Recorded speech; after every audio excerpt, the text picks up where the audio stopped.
guys, this is your friend, and we are back with a new fanic. And if you enjoy this fanic, then please press the like button and subscribe to my channel for more fanic like this. And now let's start the fanic. The sound of two beeping monitors, in a steady rhythm, was the only thing heard in a white room. All was eerily quite unlike other places. This is due to this being a different than a regular hospital. This was a place even Anbu seals protected it. Never went. It was known only to the Hokage, and any select medical personnel was permitted to enter or give treatment to those within. In grand total, only 2 doctors and 4 nurses know this area. But no one knew they worked more the then Shady Leaf General Hospital.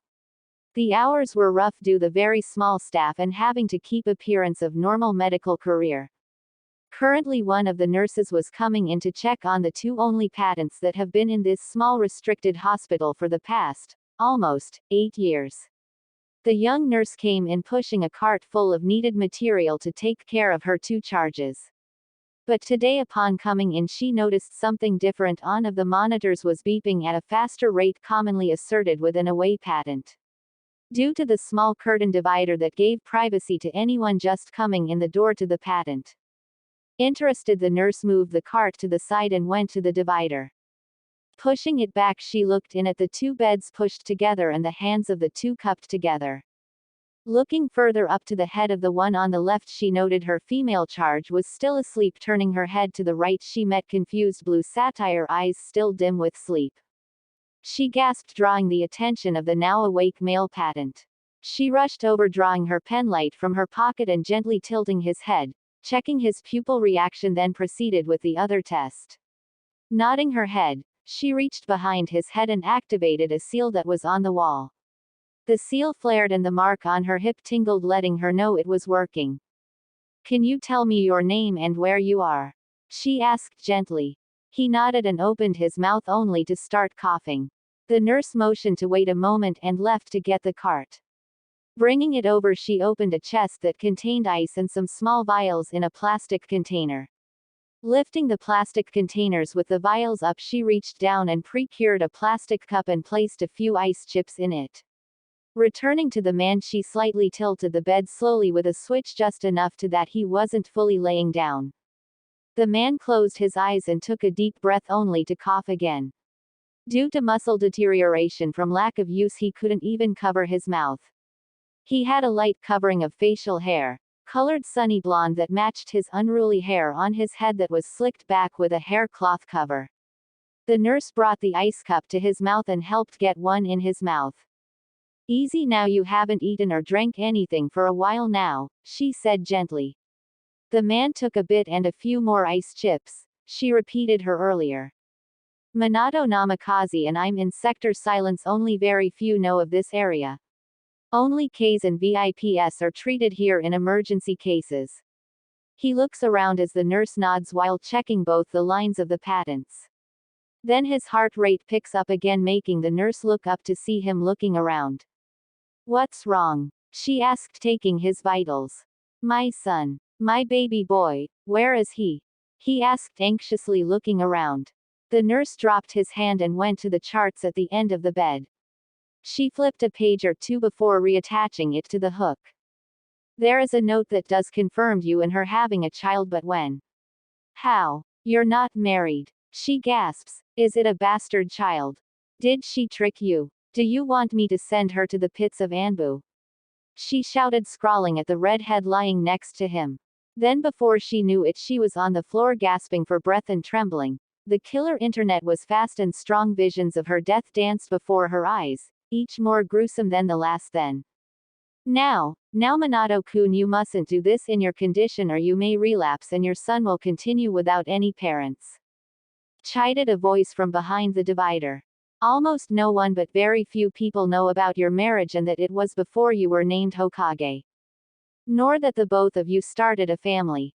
The voice in person came around the divider. It was the 3rd Hokage, and stepped up to help the poor nurse off the ground. Behind him 5 others appeared wearing medical garb, 3 females, 1 male. The key vanished and Minato breathed heavily for a few minutes as one of the doctors, the male, stepped around the 3rd and nurse, scrawling at said nurse. He stepped up to the fourth's side and begun checking him over while the female doctor went to check the still unconscious redhead. Sarutobi whispered a few words to the nurse he had helped out and she nodded and went to stand at the far wall in parade rest head down, ashamed. Sarutobi waited while Minato was checked and calmed down. Namikaze-sama, please tell me the last thing you remember. The male doctor asked. Now done with this basic checkup, he started chakra therapy on his muscles starting with neck and shoulders. One of the new nurses had taken the chart and went to the one against the wall to ask what has been done and any observations made. While the last went to help with the chakra therapy starting at the toes and feet. By this point Minato looked worn out and ready to sleep, but he nodded and cleared his thought. Kushina had gone into labor around midnight on the 9th. I sent a clone to Bawako-sama, our chosen midwife.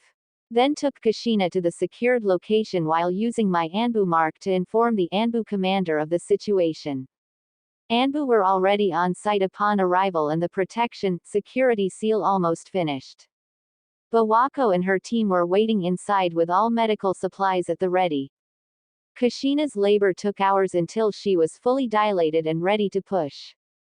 Chuckles, blushes, with many threats and vivid descriptions on killing and maiming, how to carry them out. Due to the nature, being a Jinchuriki, of the birth, she couldn't have any medication to ease the pain, so by the time she could start pushing she was tired from both fighting the Kyuubi and birthing. But finally, around 6 or 7 that evening our boy was born, Chuckles, with a healthy set of lungs. Bawako had him sorted quickly and was carrying him over. I wanted to see him, but, small laugh, she snubbed me saying, "Mother first," and walked past reminding me of the seal on Kushina. I never sensed him. Minato closed his eyes in grief and frustration. While I was looking at the seal just about to tighten it back up, Bawako-sama and her staff fell to the ground. I believe they died instantly. I am so sorry, Hiruzen-sama. Minato said, looking up at the third only to see a small smile at his late wife's actions to another Hokage, but his eyes were suspiciously shiny. The third gestured in a way to say it was okay and to continue. From then on he spoke of the interaction that made him flash out of the cavern with his child. Then Minato went into how Kyuubi was ripped from his previous jailer and his fight with the masked Uchiha who later flees when Minato broke his hold on the Kyuubi, to finally the fight with the Biju. Then to what he last remembered of the sealing of the Kyuubi, and again asking about his son, though never saying the child's name again, only referring to him as his baby boy and little one. At the end of the tale Minato was slipping back into slumber before having been answered about his precious child. The 2 doctors and 4 nurses turned to the third Hokage. Is his son dead? Is that why the child was never written down? Asked the female doctor, looking quite sad about the hero of the village losing his child just after he had been born. Forgetting about the exact words of who he used the sealing, not even thinking about it. No, his son still lives and right under everyone's nose too. Chuckles, he can be a bit of a troublemaker, but most of it is due the unjust treatment he receives, and for a bit of attention, whether negative or positive. Sarutobi looked sad at this statement. He was chewing on the end of his unlit pipe in thought. He missed the surprised looks of the medical staff around him. But Lord Hokage, I do not recall any child of the family name Namikaze. Stated the female doctor again. Thinking of the many files she and the male doctor as head of the hospital in main part of the village that mostly dealt with ninja, and the son of a Hokage would fall into their care as well. You have met him actually, and frequently. He is often attacked by angry villagers and a few disobedient ninjas. Said the third, internally chuckling at making them try and figure out who it was. After a few moments, the 2 doctors finally figured it out. The female one gasped and went to find a seat, while the male hung his head down and clenched his fist at his side. Compared to the nurses, these 2 doctors were the only one he fully entrusted with the child and knew by their reaction that he had done the right thing. The other medic nins were found not to be trusted. Like the one not long after the poor child had been born had attempted to smother the infant with his hand and blame it on a natural cause. After that, the third had taken the child until he was about 8 or 9 months old. Minato-sama used his own child for the sealing. Stated the male doctor. and that child has suffered daily due to that, and yet Naruto is still a sweet child. He turned back to Minato and redoubled his efforts to restore him to health, so he may reclaim his son as soon as possible. The female stood and placed her glowing green hands on the female's, Kushina, head. Hokage-sama, you know, we have reported that Kushina-sama has shown signs of waking. As of last week on Wednesday, I will do all I can to help her to awaken again. You two nurses come and start muscle restoration therapy on her, ordered the female doctor as the male waved the third over. The fourth nurse is still by the wall, pushed off and started to walk to Minato's side. What do you think you're doing? No one requested you and you are still in trouble from before. Return to your position now, snarled the female doctor, glaring at the nurse in question. I am gonna do my job and help the fourth recover.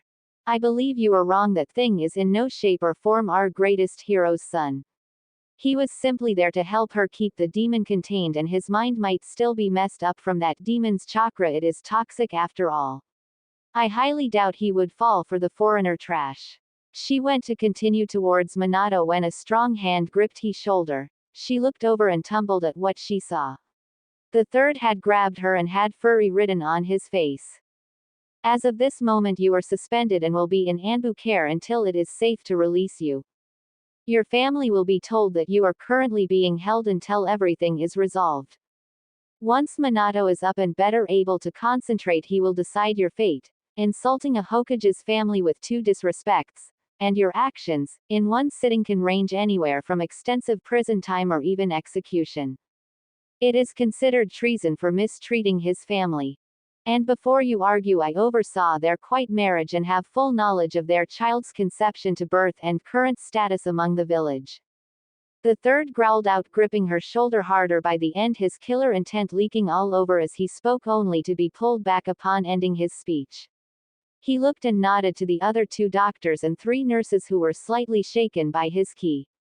The nurse he was holding was pale and shaking fiercely, looking down on the ground. If Hiruzen wasn't holding her, she may have ended up on the floor.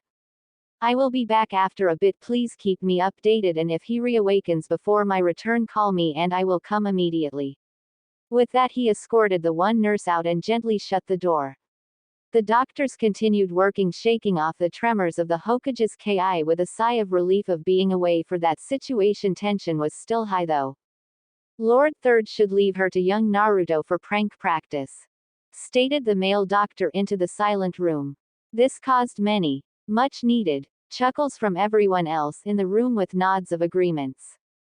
Everyone has heard and seen just how creative the child could be when given the opportunity. With a free practice dummy he would practice until perfection of that one of many pranks. To any who were not biased to what the poor child held, they took note of his talents and effort put into his actions. Few doctors and nurses could be trusted with his care after a few attempts on the child's life. Hokage's office. After dropping off the nurse to an Anbu on the way out and leaving him with a message with Ibiki to not touch her or allow anyone to speak to her. Code silence, until further notice, due to having to keep this a complete secret. She would be put in a silence chamber for prisoners that required only select people to question them and listen into their information. Making note to ensure Danzo or Minion didn't speak to her. He headed to his office while thinking that he would like to see how Minato would like to get reacquainted with his son and how he would like to be introduced to the child. But first he had to get Minato up to date with events after his passing, to current events of the now. He did decide that he would take his crystal ball with him in order to give Minato a glimpse of his son only after reporting his failure and the troubles the council has given about Minato's legacy. He only hoped Minato could allow him to make up for his failure. On a side note, he also should bring up Minato's last member of Team Minato, Hitaki Kakashi. The boy has a death wish with the way he kept taking S-rank missions, though he frequently checked on Naruto from the shadows, and if gone for longer than a month he would ask for messages, if allowed, to be sent bi-weekly to him just to make sure his sensei's child was safe. From the dark he would protect Naruto as best that he could. Though from time to time he would ask odd questions about the boy. Like if he was a censor or something, because he would pick Kakashi or another Anbu out in their hiding location. But when Naruto was asked about it, he would just shrug and eat or ask for a hug.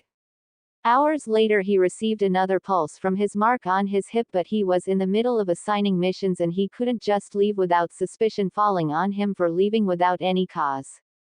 So, he waited it out, and after another hour, a grand total of 5 hours and 5 minutes since he was last there, he started his trek to the hidden med room, keeping his presence hidden and dismissing his Anbu guard.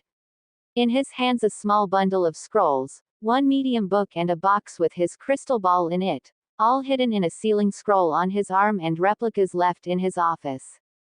Sector protection. Their work continued with light muttering for another 3 hours with small breaks in between.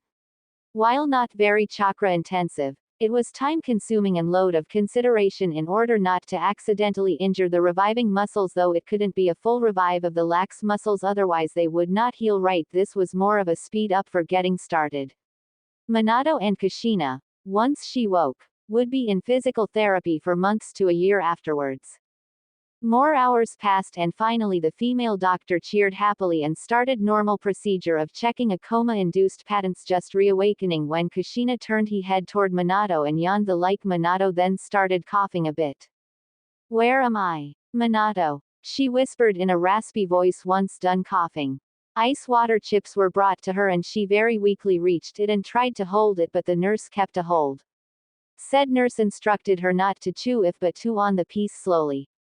After a few minutes, she was questioned like Minato in basic information and to tell her side of the story, which was recorded by the doctor who had already tapped her shoulder upon her getting the ice chips in a cup to her. "Where is Naruto, our son?" Kushina asked scared. "I know you are worried, but you need to know a few things. But first I would like to reawaken Minato-sama and wait for Lord Third to come back and keep everyone on the same page." She looked at the male doctor working on Minato and nodded to him. He placed his hand on Minato's head. Waiting a few minutes for him to come around again. He heard a sniffle and looked over to his left and saw Kushina with tears in her eyes. Without even thinking, he forced his body to respond in order to reach over. "Remember, the beds are pushed together to make one large one," to her and caress her face softly, laying on his side. "Shoo, love, everything is okay," he whispered to her, not even noticing his audience that had just about 4 females gushing in awes at the interaction between lovers and a smile on the male's face, thinking of his recently married daughter and hoping she had married a man like Minato-sama. Everyone watched as Minato whisper and comfort his wife. The doctors allowed the couple to interact and talk.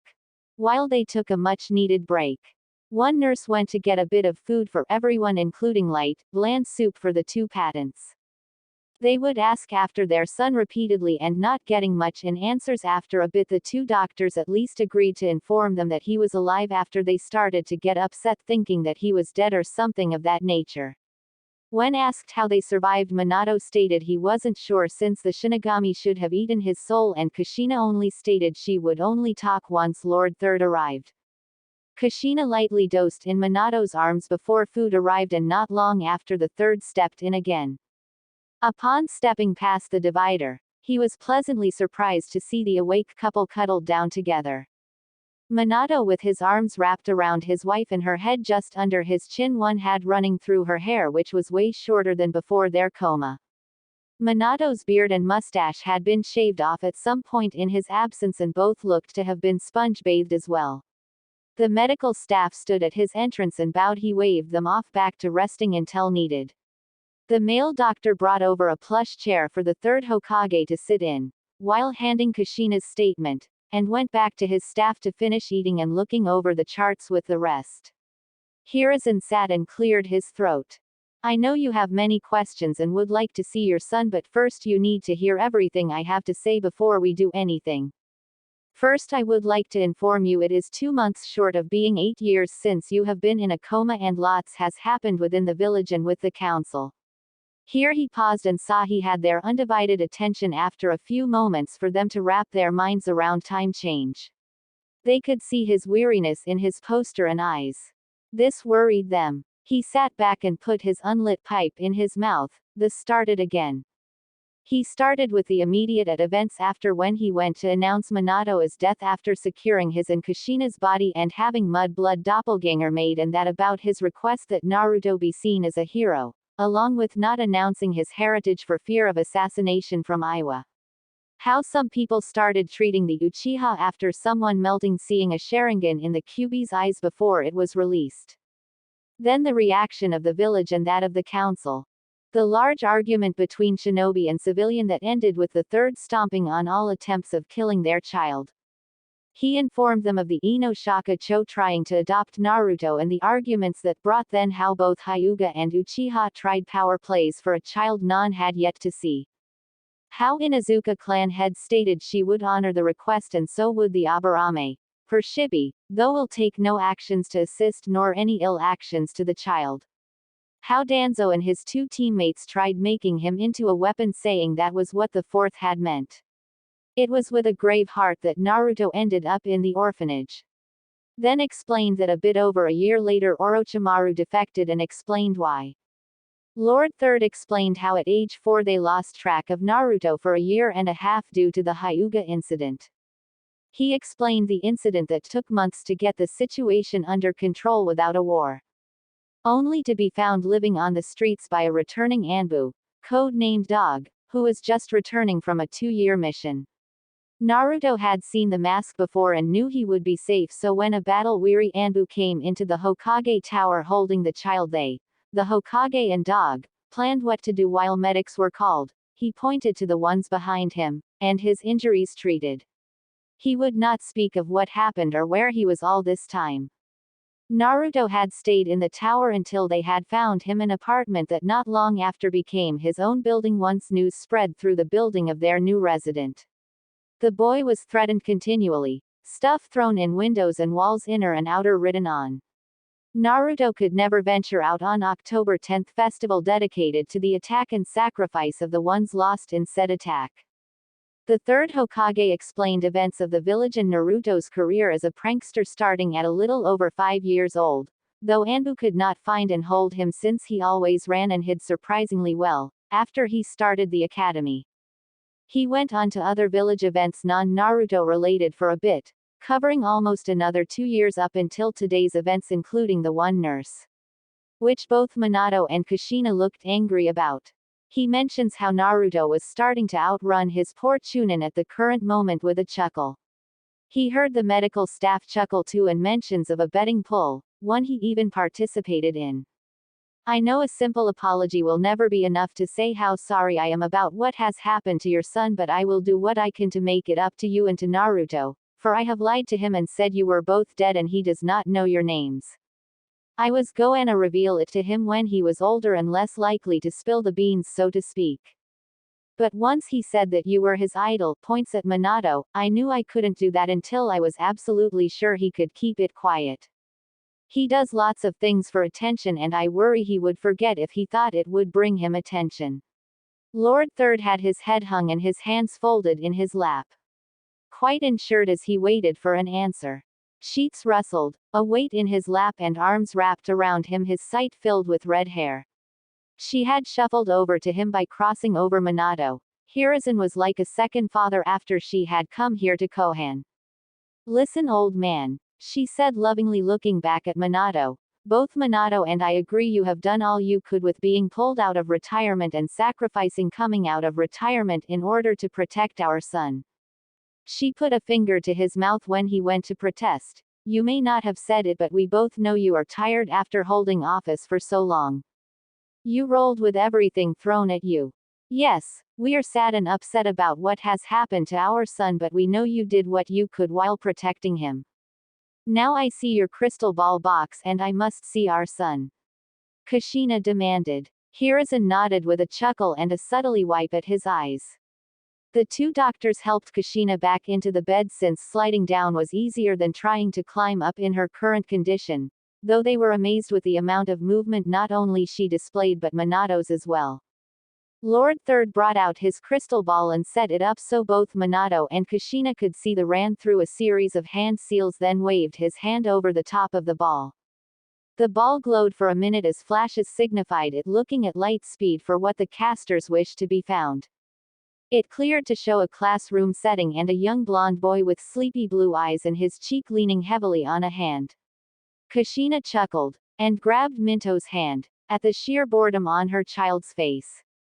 Minato couldn't pull his eyes off his son's face. The fact that his son was falling asleep didn't matter to him at that moment.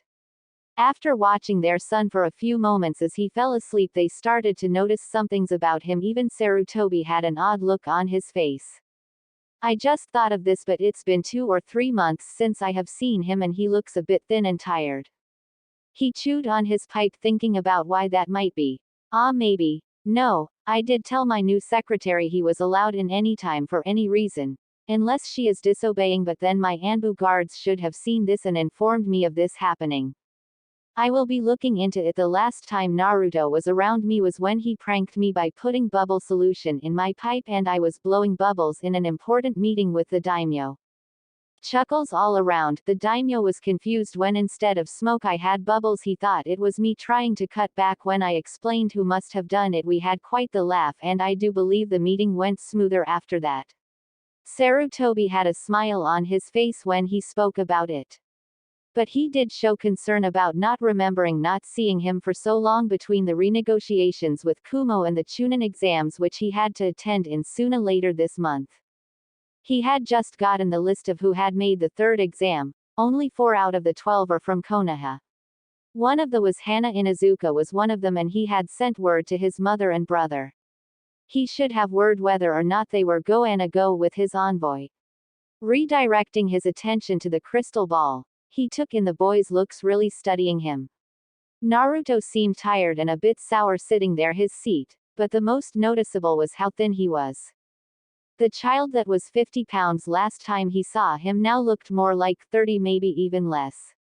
Which was scary because Naruto was already a bit thin by at least 5 to 8 pounds. Mostly due to his ramen diet and not really being able to get all he could from the stores when he did go grocery store.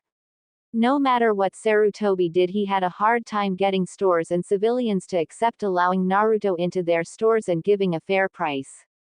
Though when he could spare someone, mostly an Anbu or trusted Junin, to follow Naruto if he said he had to shop for something and document the shop and amount along with items purchased. The doctors at the small table going over the past 8 years is a review of what they may have to bring to the attention of the 2 patents that have just awoken and figure out the odd anomaly of why the patents are recovering a bit faster than typical of cases similar to theirs. There was one thing they had to bring up and the news was not good.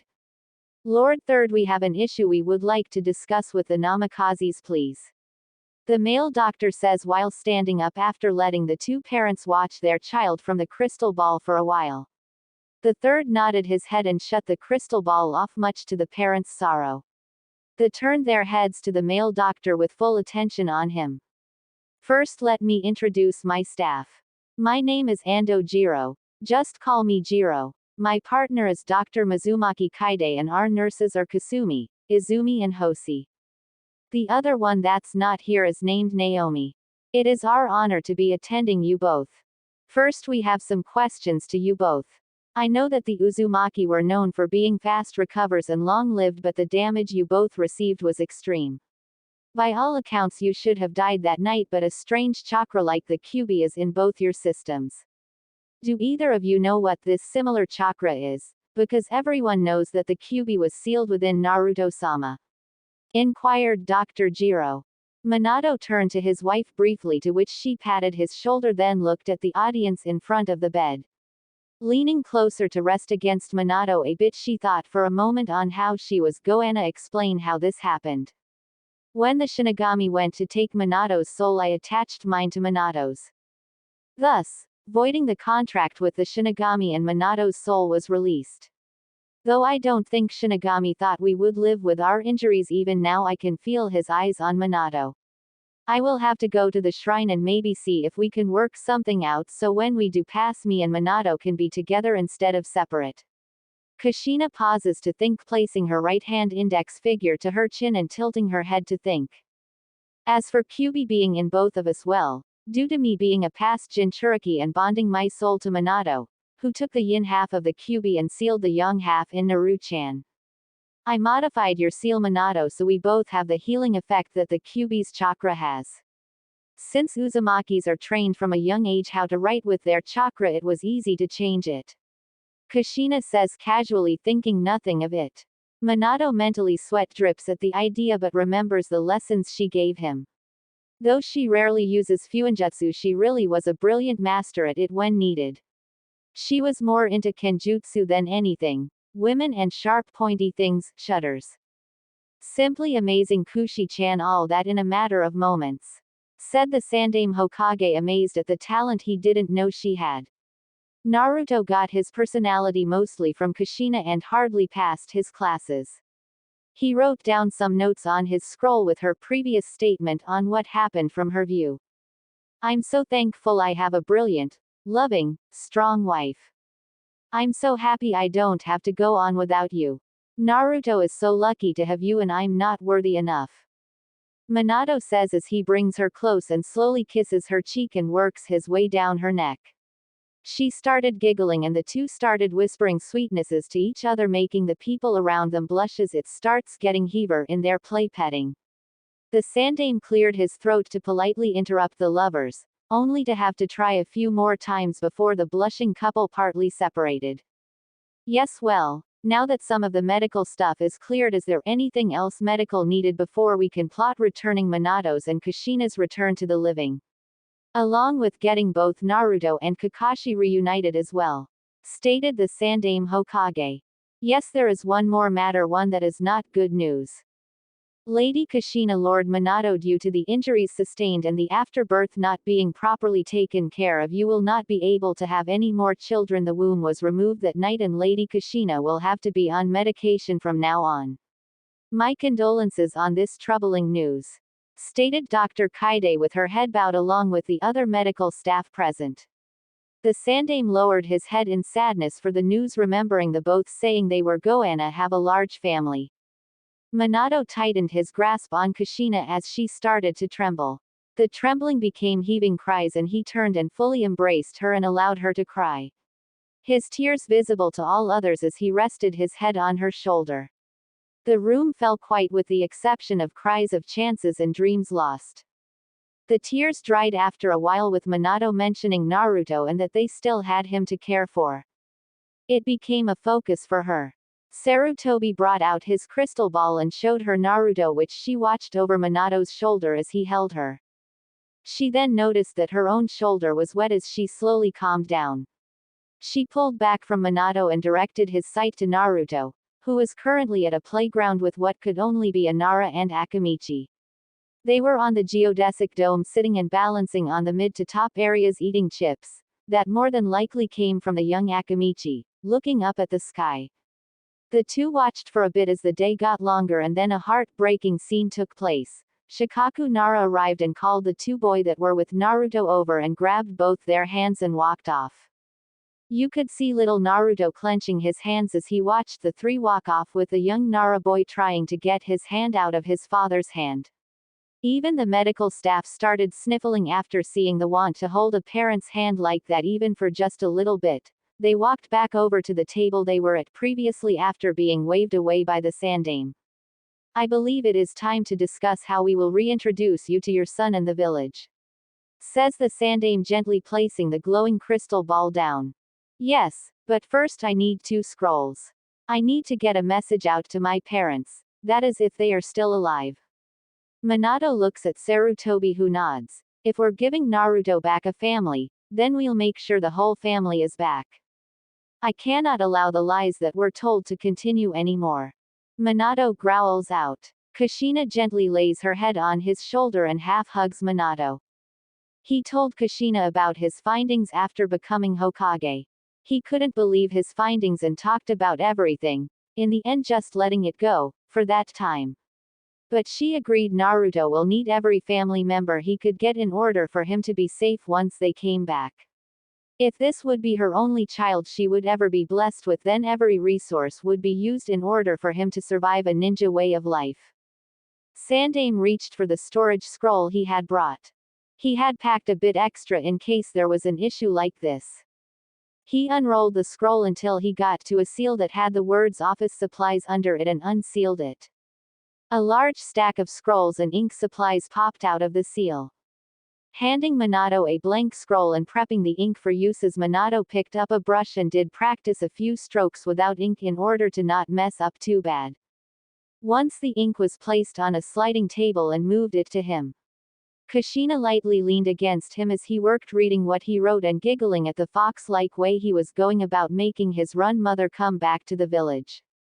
Sandame was curious as to what was being written but was busy prepping his seal in order to have it sealed correctly. The Sandame did not want to make it obvious that the Yondaime was back yet in order to keep these two safe. Minato then started a second scroll and he chuckled to himself as he wrote it. Once making sure the first one was dry, he rolled it up and had Sarutobi place his seal on it while he dried the second one, never once letting Sarutobi read any of it. They were stored in the third's robes for mail later. And the other supplies set aside. Sarutobi looked to Dr. Jiro, who walked over as the last scroll was sealed. Hiruzen waved the doctors back over from their table. Jiro answered the summons. "Anything else you have for us?" asked Hiruzen, looking at Jiro. "We have a few things before you start your planning for reintroductions of parents and child." Jiro turned to the two on the bed. "Until further notice you will be requested not to use chakra. Your chakra coils have not been used in any other way other than year 1 of an academy student. So we must start there and work back up to Junin level chakra usage. This along with physical therapy will be needed. By Kaide and I's calculation, Minato, you will be ready by your son's birthday. Kushina, you will be a bit longer due to the stress of giving birth and battle wounds received. She won't be walking for another 3 months after Naruto's birthday. I think Naruto would love having his parents back on his birthday, don't you?"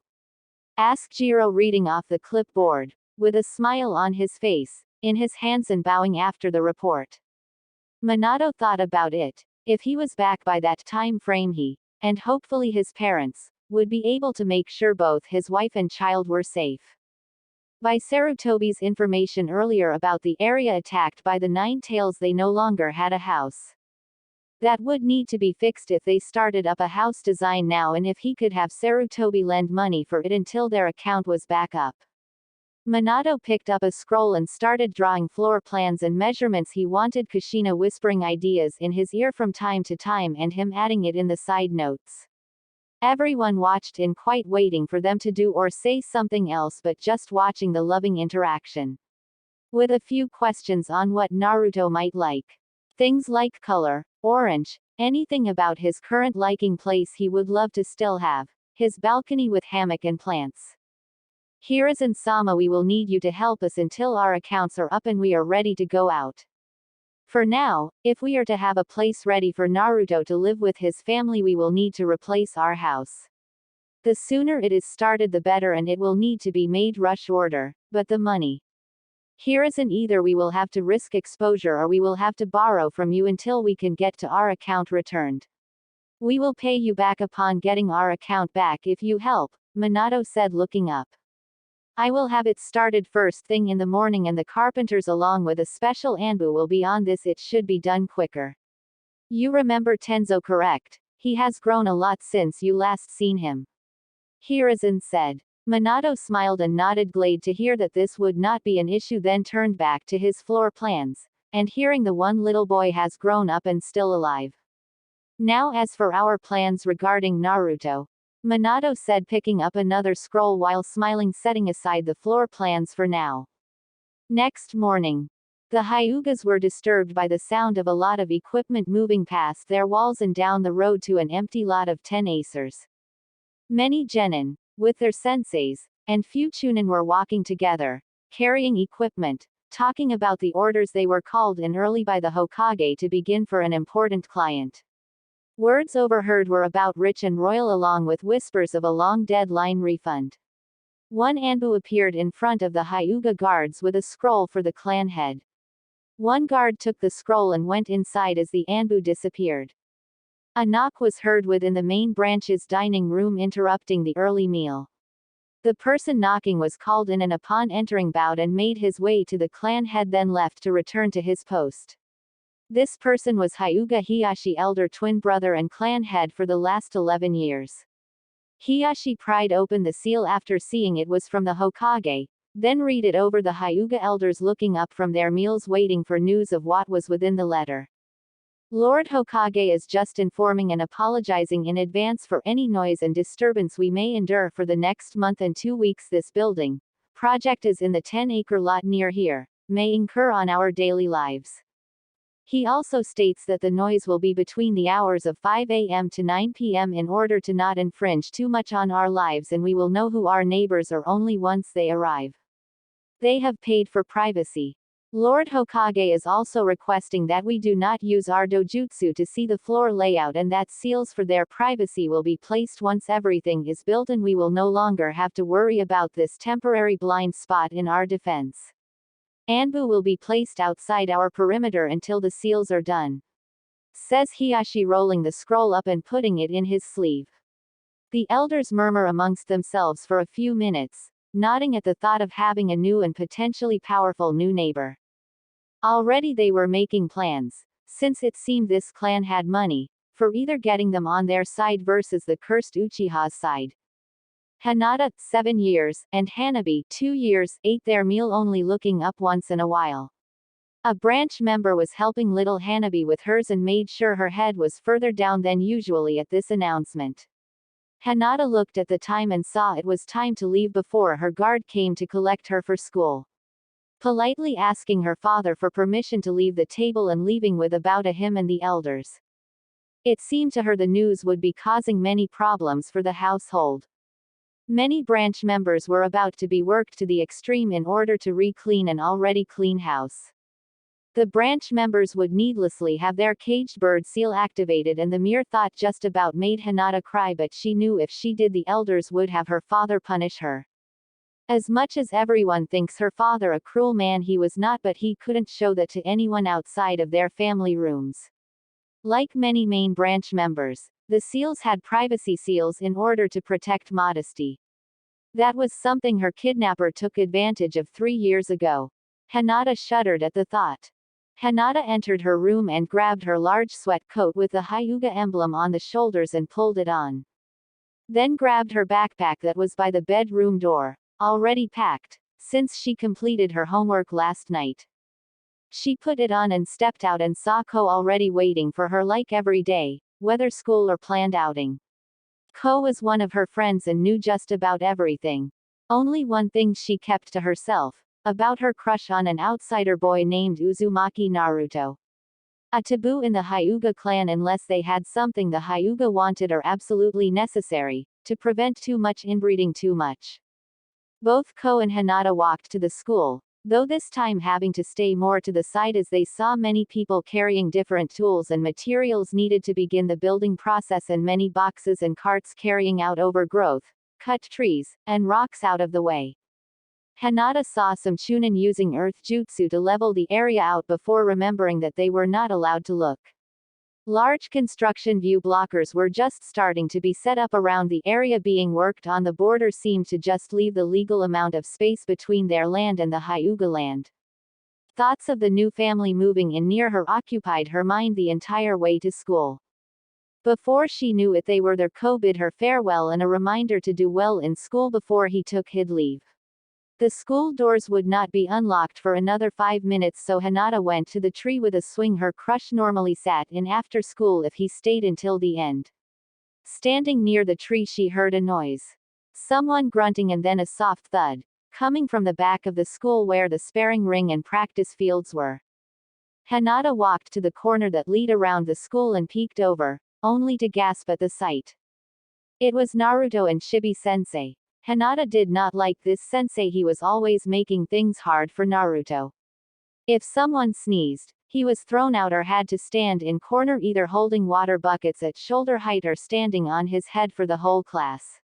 Some students went out of their way to make his life hard, and it's due to all the whispers she heard all over the village no matter where Naruto went. Well, everywhere but one place, Ichiraku's ramen shop. They were friendly to Naruto. Get up, Naruto. You're too slow. Grunt thud. Dead again. Get up, shouted Shibi-sensei as Naruto tried getting up again and was kicked well beyond force required for teaching.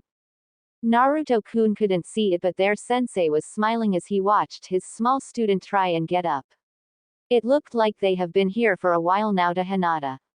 Naruto was known for his stamina and resilience, so for him to be struggling then that meant for at least 2 hours of this teaching method. Naruto was coughing and gasping for breath and Hinata saw blood mixed in with the spit coming out of Naruto's mouth. Hinata worried stepped out of the shadows and approached as she predicted the teacher stopped what he was doing. He looked at Hinata then at the position of the sun. Good morning Hyuga-sama, you're early this morning. Naruto, go clean up, we'll continue training later. Come Hyuga-sama, I can open the doors for you. Shibi walked past Hinata and went to open the main doors. Hinata held back and looked at Naruto while fidgeting with her fingers not meeting his eyes as he got up.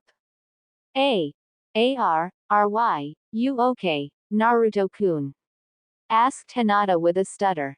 She looked at him shyly and noticed the bright smile he flashed her when he finally stood up. I'm good. What was your name? Naruto asked, scratching the back of his head, embarrassed for not remembering her name.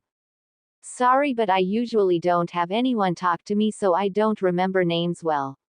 But I do remember you are in my class. You're always turning red, it's weird. Naruto rubbing the back of his head while squinting his eyes. Hinata froze at the word weird and hung her head. My name is Hyuga Hinata. Hinata squeaked at the end then fainted. Naruto freaked out and tried waking the girl, but nothing seemed to work, so he picked her up and ran inside, hoping the nurse was in already. This was one of the few med nins Hokage Gigi approved for treating him, so he knew he would be safe to bring her in as long as he dodges the teachers, that is. Thankfully his luck held out and he didn't get in trouble at all for either holding an unconscious girl or for running in the halls. Entering the ward set up for students, Naruto placed Hinata on the first available bed and turned to see the nurse getting up from her desk. What happened, Naruto-chan? Nurse Izumi as she looked over the Hyuga heiress. Nothing seemed wrong with her, just a bit of dirt, though looking at Naruto he was covered in it, so it could have come from him. We were talking and then she got all red and passed out. I have no idea why. Maybe she's sick. Will she be okay? Naruto spoke rapidly. The nurse thought about it and then remembered the rumor going around by the students and staff, then chuckled. Making a mental note to mention this to Kushina and Minato, she's one of the nurses in on the secret. Yes, I do believe she will be just fine. Now let me get a look at you. You look like someone threw you to the ground repeatedly. I see a number of bruises on your face and neck and even your hands. She pulled Naruto to the second bed and gestured for him to remove his shirt. He hasn't found the jumpsuit yet. Naruto was hesitant about removing his shirt, but reluctantly he removed it, only to hear a light gasp and the divider being pulled around his bed. Naruto-chan, how often do you eat? And what does your diet consist of? Also, when was the last time you had a haircut, Naruto-chan? Nurse Izumi asked as she runs her mystic palm over his bruised and thin body. You could count his ribs and his hips were just starting to show. Bruises started to fade with her help and the cubies, not that young Naruto knew. As for Naruto's hair, it was just past his shoulders and as messy as ever. His bangs were swept to the side and tucked behind his ear. Izumi got up and went to her mini fridge as she listened to Naruto list the many ramen flavors he eats, but avoiding listing the last time he ate. She pulled out the large bowl of soup and a 6-inch ham and cheese sub and a bottle of apple juice. It was gonna be her lunch, but she knew Naruto would benefit more from it. Heating the soup in the microwave, she got a try out and set everything up. In her mind she was half hoping Naruto's parents were watching and half hoping they were. She turned to Naruto and wondered why he was thin if he ate that fading food like he said he was. Naruto-chan, when was the last time you shopped or went to Ichiraku's? She asked and Naruto went silent, which is worrisome. She looked in the small opening and saw his eyes shadowed. It's not that I don't want to shop, but the store I used to go to changed hands and now I don't know where I can shop. It's like the others in the fact I hadn't even pranked them and I'm still treated bad. I still don't know why. But I've been thinking maybe it's not me but maybe my parents that did something. I mean the old man lies about not knowing them, I know he does, I can feel it. But I think he's doing that because he's trying to protect me, so I can't be mad at my Gigi. As for my hair, I just kind of let it go, I don't want to cut it yet. Naruto said, still not looking up at the nurse who came back with the tray and all the food. She handed it to Naruto but he didn't eat it. Izumi-sensei, I can't eat your food. What will you have for lunch? Asked Naruto. Well, I was thinking of going with you to a restaurant owned by an Akamichi and taking you with me. How does that sound? Izumi asked. Naruto looked up in surprise at the offer but didn't think he would be allowed to enter the establishment. Sure, Choji was a nice kid but he had never met Choji's parents. He wasn't sure that Choji had even mentioned him to his parents. After all, the boy was still allowed to play with him. Naruto-chan, I don't think your parents were bad people. I don't remember anyone other than Orochimaru being a corrupt ninja within the last 20 years and you're only 8, so the likelihood of you being from a bad family is very unlikely. Now what makes you think that the Hokage is lying to you? Izumi asked, curious about how Naruto deduced that. Naruto put the spoon down and tilted his head while squinting his eyes. His eyes, I can see that it hurts and he seems to age whenever I ask, so I stopped asking. But that's okay, when I'm Hokage I can find all the answers I want. That's also why I can't blame Hokage Gigi. I think it hurts him just about as much as it hurts me, only worse because he knows. Naruto now had his face downcasted with his hair covering his eyes. Izumi was amazed that this little boy who was ignored and mistreated could be so insightful. Though this was not the first time that this has happened, anyone who really works with this young boy finds out that the hyperactive boy was only a small part of this child. The other nurses and doctors that have worked with him all said the same thing. Though now that Izumi thinks of it, everyone but the one nurse, Naomi, the one in prison, rarely interacted with him. Many times, Naomi would have to change shifts or would leave Naruto in a hospital room untreated and unattended for hours before someone was told that he was there. Izumi wondered why it was only now that she recalled all this. Naomi was always a pleasant woman to be around. She would have to bring that up with the Sandaime when she next saw him.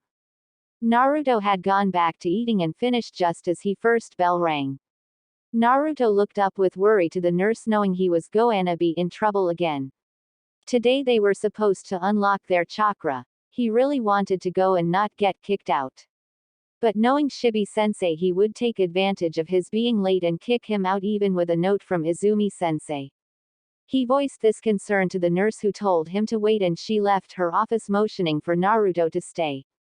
Naruto got bored and went back over to Hinata to see if she would wake, even if it was less than a minute since Izumi. He sat in the provided chair and crossed his arms, not really looking at anything.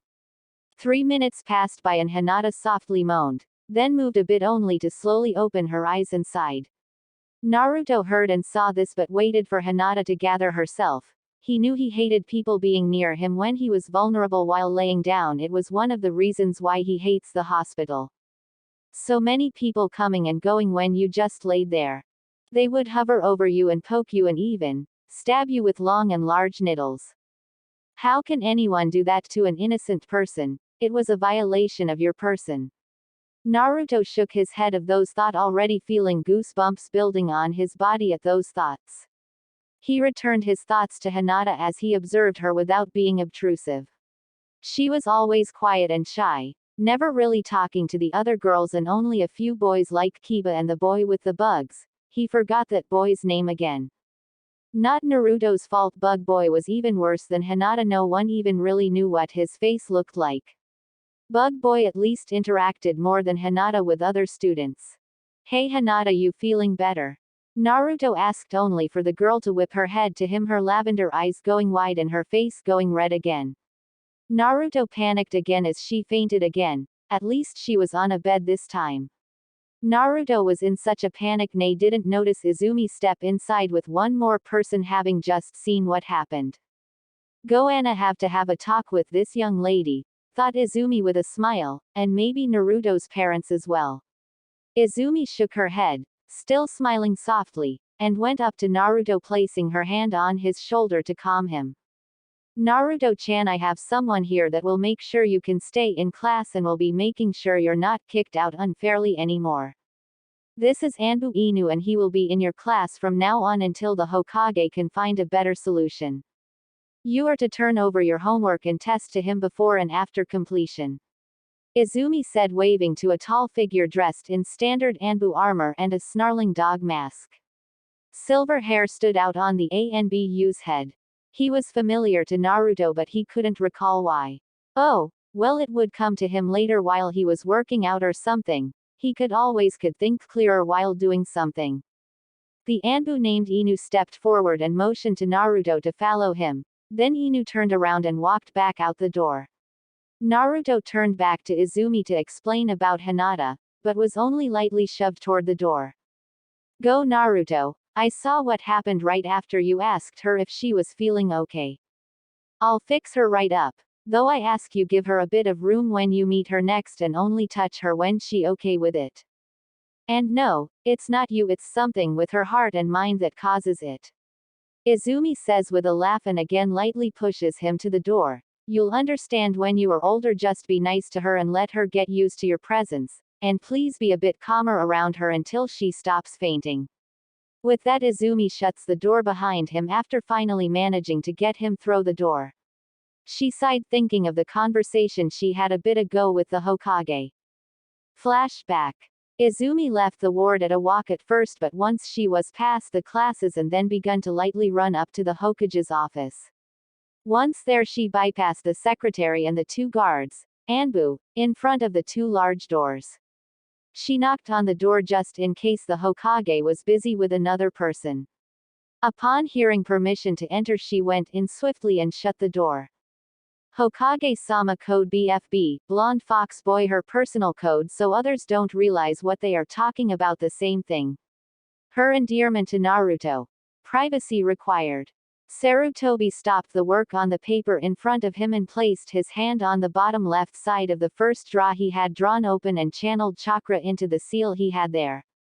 It is safe to speak now, Izumi-chan, please tell me what is wrong with Naruto and so early this morning. Did you already manage to get a look at his weight? Asked the Sandaime while stuffing his pipe he had picked up while talking. Lord Hokage, there is more than that to speak of, but I must make it quick. First, you were correct, his weight is very poor. It does not seem to have affected his as much as it should, but we must up his calories and lower his physical activity for a while to build it back up. Second, I believe that one of the teachers is abusing him under the disguise of extra training. He came in with a little over 78% of surface bruising and 12% internal bruising. Also a few past injuries that were never cared for. I'll put in a report for you later. He will have to be admitted to the hospital to fix those. Third, again, the teachers are finding unfair reasons to kick him out and not giving him a fair chance at an education. Please, we can't let this continue. He was getting quite upset at the idea of not being allowed to unlock his chakra today. Izumi said, looking stressed. Sarutobi pressed his tattoo and sent a message out in Morse code made by Anbu Commander. Within moments, an Anbu with a snarling dog for a mask appeared and was kneeling in front of the Hokage's desk awaiting his orders. This is Inu. He will be with Naruto until further notice during class and hidden nearby after class. He will observe today and only interfere when he is in danger of being hurt. Inu, there is claim of unfair treatment in class again. You are to sit or stand in class, visibly, and monitor Naruto until further notice. After the last bell rings, pretend to leave, deceive the teachers into believing you do not want to be tasked with this. Observe any interaction with Naruto-kun has with any teaching staff. There is reports of false training causing injury to Naruto-kun. Also, watch the paperwork handed to him, only collect them after he receives them. I have a feeling they are messing with his work. Do not make it obvious you have taken it. Go with Izumi-chan to pick him up, said the Sandaime. It was obvious that he was becoming frustrated with having to correct this time and again. Izumi chuckled to herself as she remembered the one thing the child called out the Hokage on. You know, Naruto told me he knows you're lying about his parents, though misunderstood why you won't tell him. He says your eyes give it away, along with noticing the pain it caused you when he asked. Izumi said, noticing the soft smile the Hokage had around his pipe and that the hat hung a little lower over his eyes. As that's so, Naruto, you really are something else. Says the Sandaime softly shooing them on. I believe you have a young man in your ward unattended. End of flashback. Izumi looked at her one patient and sighed, then walked up to her desk to start her report for the Hokage about what she could find while she was healing Naruto's bruises. She was saddened by her finds and really didn't want to be the bearer of bad news to a family not even reunited yet. Hopefully she can help them and maybe get them involved without the child knowing about them yet. Maybe I can talk to Kushina-sama and help her make Naruto-chan lunches and other meals for him to take with him for the day. Thought Izumi as she continued making her report, waiting for Hinata to wake up so she could talk to her. Another thing to talk to Kushina-sama about. Jotting down her notes of what to bring up, but not to who, and completing her report of what she could find in the quick once-over on Naruto that she could find. Sector protection. Minato and Kushina were up early and requested Jiro to use the crystal ball so they might be able to watch Naruto for a bit. The doctors were already taught how to work the crystal after Minato and Kushina fell asleep when they finished plotting with the Sandaime the night before, well, more like early morning. Jiro and Kaide agreed to take turns with the hospital work and the sector work by rotation of every 3 days. They would work on and off again with the nurses trading in and out daily. Only Izumi was asked to come every day after working in the school ward. Minato and Kushina had asked her if she would spy on Naruto for them since they would only be able to watch the crystal ball once in a while. Jiro worked the crystal and had it contain enough chakra so they were able to watch Naruto wake and do his daily routine before leaving very early to meet up with a sensei. After 2 minutes, it was obvious what was happening. This was abuse. Not once did this extra lesson have the teacher do anything but the child being hit, kicked, and thrown to the ground. Never correcting Naruto's abysmal stance or balancing issues. Minato wasn't even sure what style Naruto was even trying to use. It wasn't the basic curriculum style taught to the whole class and mandated by the school to be the only one used, so it was fair for all in the class and to allow clan children more than just clan taijutsu. It took both Minato and Jiro holding down Kushina from crawling out of the bed and room to her son's defense. Only once Minato promised a painful lesson, with embarrassment, to be taught to the teacher and allowing her to have a few minutes alone time with him before he was shipped off to prison. Currently Kushina had a spinal brace. From her neck to her hips she could not move more than a wiggle of arms and legs. It really was hard for her to stand or walk, yet let alone sit up without pillows or special backing. The only reason she could get to Sarutobi before was because of her will to comfort her second father figure and being able to pull and lift herself with her arms mostly. She would require surgery that neither Jiro or Kaide wanted to do without another doctor, so they were forced to wait until Tsunade-sama came, as they were told that she would be coming back, though that was hard to believe. All the medics knew after Dan died and she was permitted to leave 2 months after the QB incident, but she was a hermit those 2 months. She wouldn't even treat patients during that time. What Minato never said was there was another reason she left, though only the Sandaime, Minato, and Kushina knew why. Though both Kushina and Minato both forgave the Sandaime, Minato could help but mentally chuckle at how he was gonna get Tsunade back into the village. He couldn't wait for the drama to start. Only Kushina was more eager than him. He almost felt sorry for Sarutobi, almost. Throughout the day they would watch, on and off again, Naruto and his new guard, someone they were happy to see was still alive. Minato would do physical workouts, while Kushina would read aloud different village reports when no nurses were in the room or area, since only the doctors were currently approved for these reports due to circumstances. When Minato had downtime he would read the reports while Kushina would work on her calligraphy or nap. When Minato wanted to take breaks he too would join Kushina in his calligraphy or a nap, with her cuddling into her since she couldn't move. Both would put anything aside and talk with Jiro when meals were provided.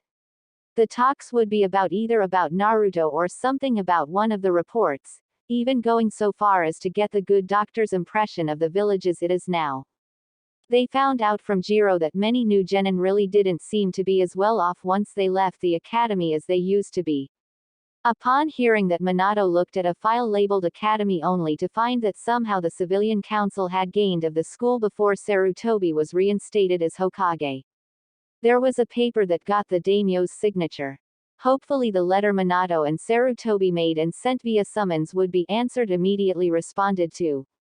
He wanted to speak to the daimyo very much, and this find was another reason he pulled out the documents and wrote some notes about the issue and made a separate note to make a new format for the school to start. Unfortunately, that would also mean a number of students may just be held back by a year or two in order to fix this and make it so they were just getting young kids killed or destroying the village's reputation. Many would be enraged, but Minato was going to push to be reinstated as Hokage in order to protect both the village and his family from any threat that may come. Kushina was helping when she was bored by looking over the current curriculum and making changes. Since this wasn't a time of war but would always have to be flexible if that changed.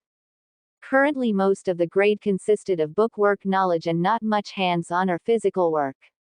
Matter of fact, the most physical requirement was throwing of only kuni and throwing stars in taijutsu, not even restriction on academy-only style. This made it unfair for non-clan students, and made the non-clan not learn as well on how to react to things so they could spot what an opening was or not. Things had to change and fast or soon they would lose customers and appear to be weak, allowing them to be attacked. The day passed in that manner until the late evening when the Hokage and Izumi were able to leave. They both came in and answered any questions Minato and Kushina had, along with exchanging plans and ideas as to what they would do to start fixing things. First, Kushina asked for food preparation items for making sandwiches and special dressings for them. Also, she made plans on making food on a small portal stove that would be bought in later and set up for her to use to make meals for Naruto. They agreed that the limit on his physical activity would have to wait until they were able to be reunited and him better watched. A better medical check would also happen then, along with the major medical needs that would make Naruto stay in the hospital for. None were currently life-threatening. This would also allow the parents to baby Naruto a bit too. Second, every day the Anbu guard, Inu, would be made to deliver the 3 prepped meals that would be sealed into a scroll. 3 meals and snacks would be made daily, along with being the boy's bodyguard. Also, it was agreed that Inu would be brought into the secret and plans. Minato also admitted that he was too nervous to ask about his old student. He remembered how depressed Kakashi-kun was before their supposed death and was afraid to ask about him. Minato was embarrassed until he heard from the Sandame that Kakashi has been on suicide missions one after another and only just this week been made to step back for a bit and relax.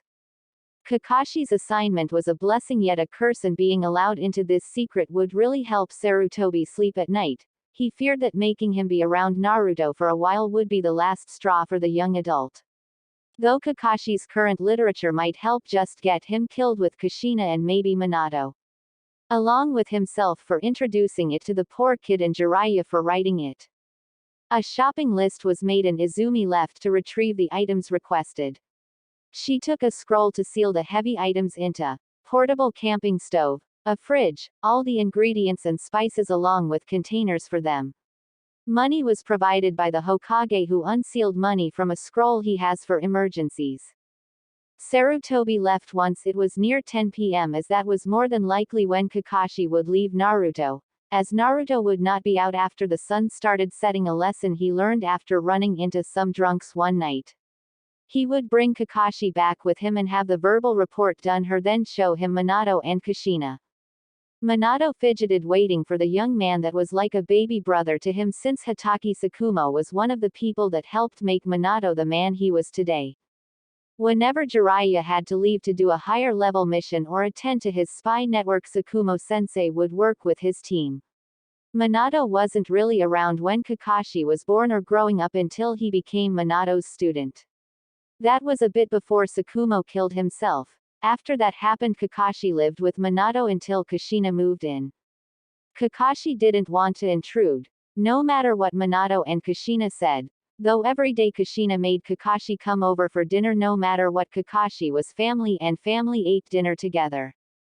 Obito would pick on Kakashi for it often. The sound of the door opening and closing after 2 sets of feet entered only to stop outside the divider was the only alert they got that the Sandame was back and Kakashi was with him. The seals for chakra blockers was still up so no one could sense anything within or out of this special room. Now Inu, report your day following Naruto around briefly, then I will show you why I had brought you here, said the Sandame casually. Yes, Hokage-sama. Once I met up with Naruto, we went to his class, where upon seeing me the teacher Shibi grabbed the boy and shoved him into the corner. Shibi apologized for any problems Naruto had caused. I explained that I was there on your order to make sure Naruto stayed in class and any trouble he made was reported to you. This seemed to please Shibi. Throughout the day Shibi would make sure that anything anyone else would be blamed on Naruto. All I said was, noted, and allowed the class to continue. Naruto got his turn to unlock his chakra. It was impressive enough to scorch the ground where he stood with the large amount he called forth, said Kakashi in a monotone voice, though when he made sure to note Shibi's reaction it sounded disgusted coming out of his mouth.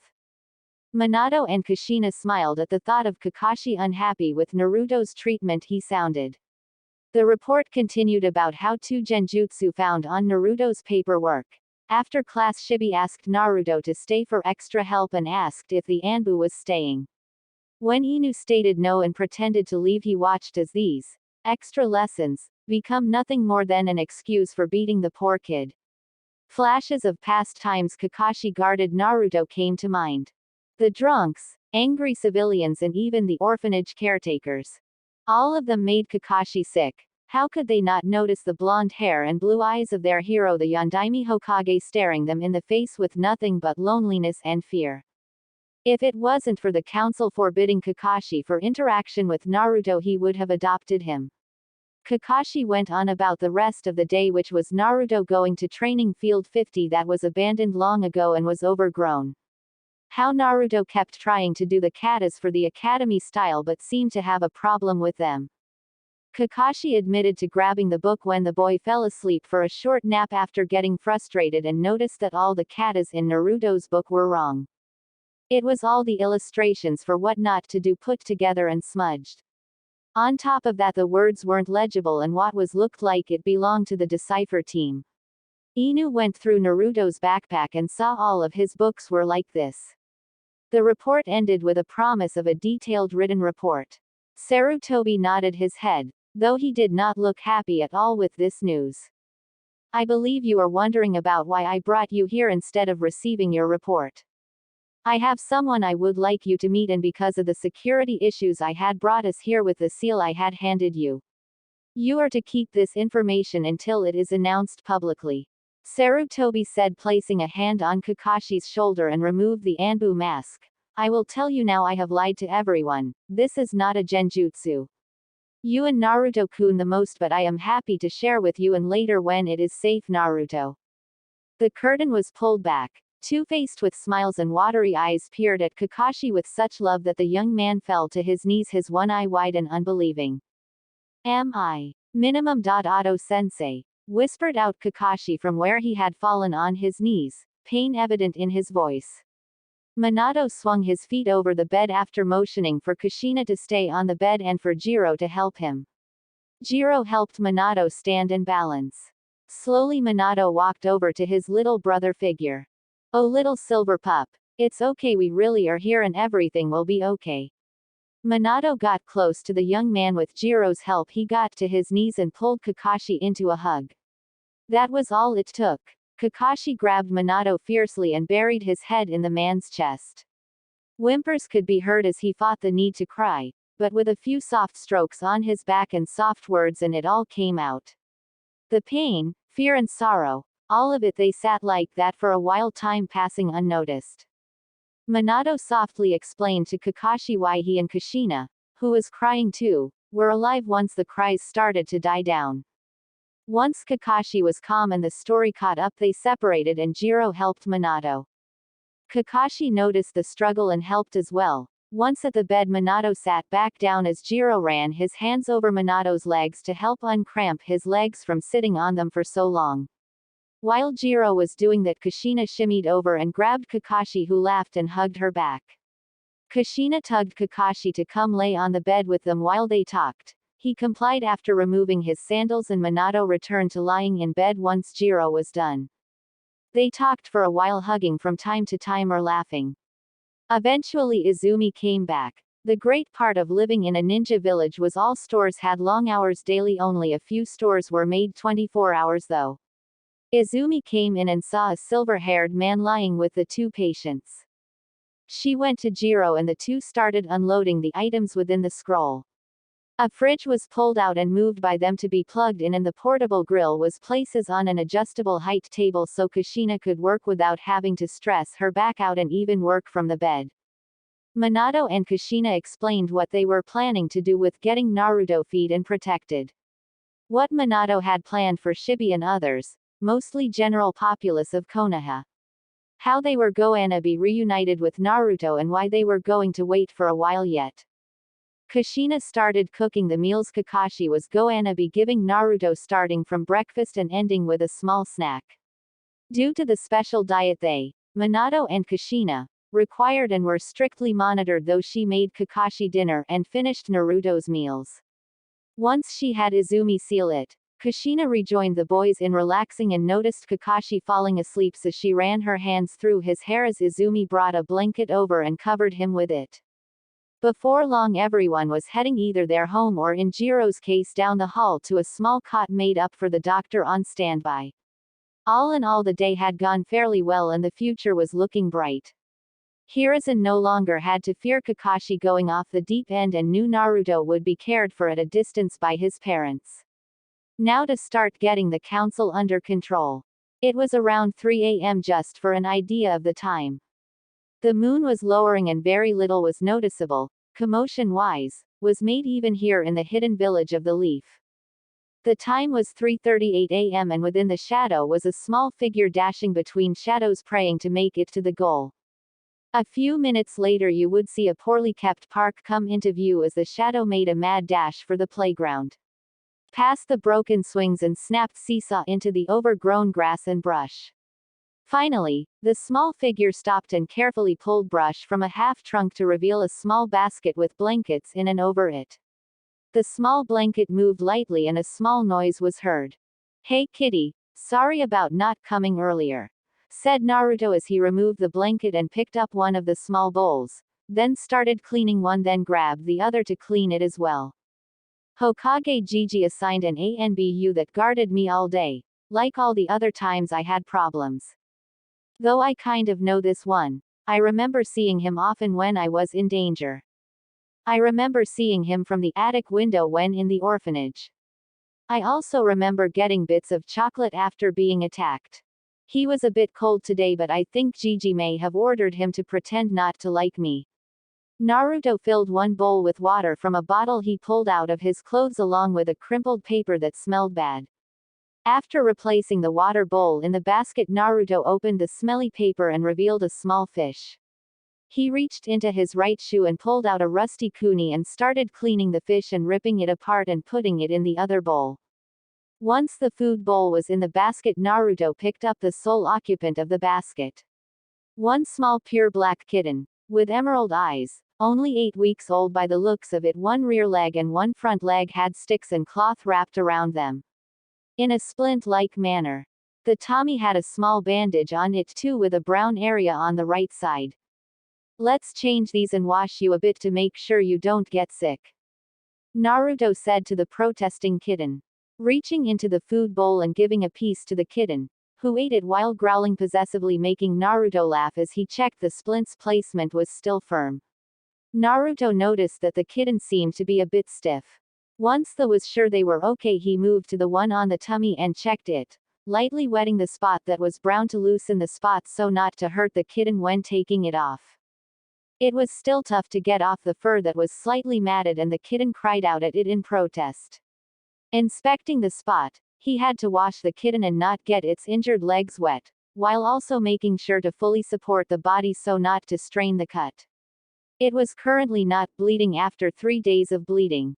Naruto smiled and dried the kitten gently, then took out new bandages he was able to get from Nurse Izumi, after their lunch, to give him again. Naruto sat back against the stump and pulled the piece of blanket that had covered the kitten before to recover the small animal. There he sat stroking the kitten and eventually nodding off. Later that morning, Kakashi's day started out great.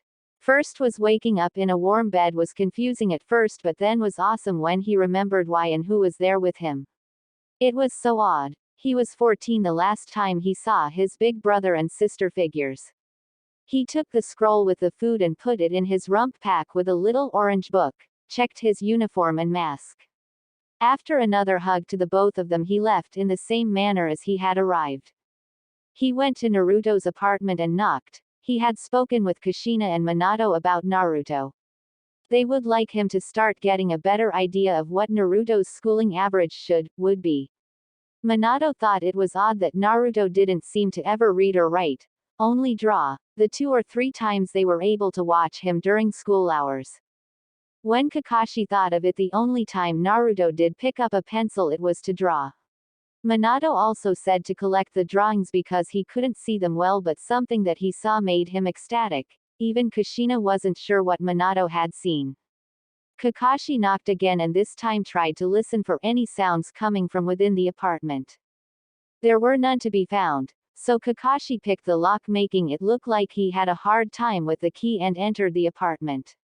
It was messy just like last night. Clothes everywhere on the floor and even on the few pieces of furniture.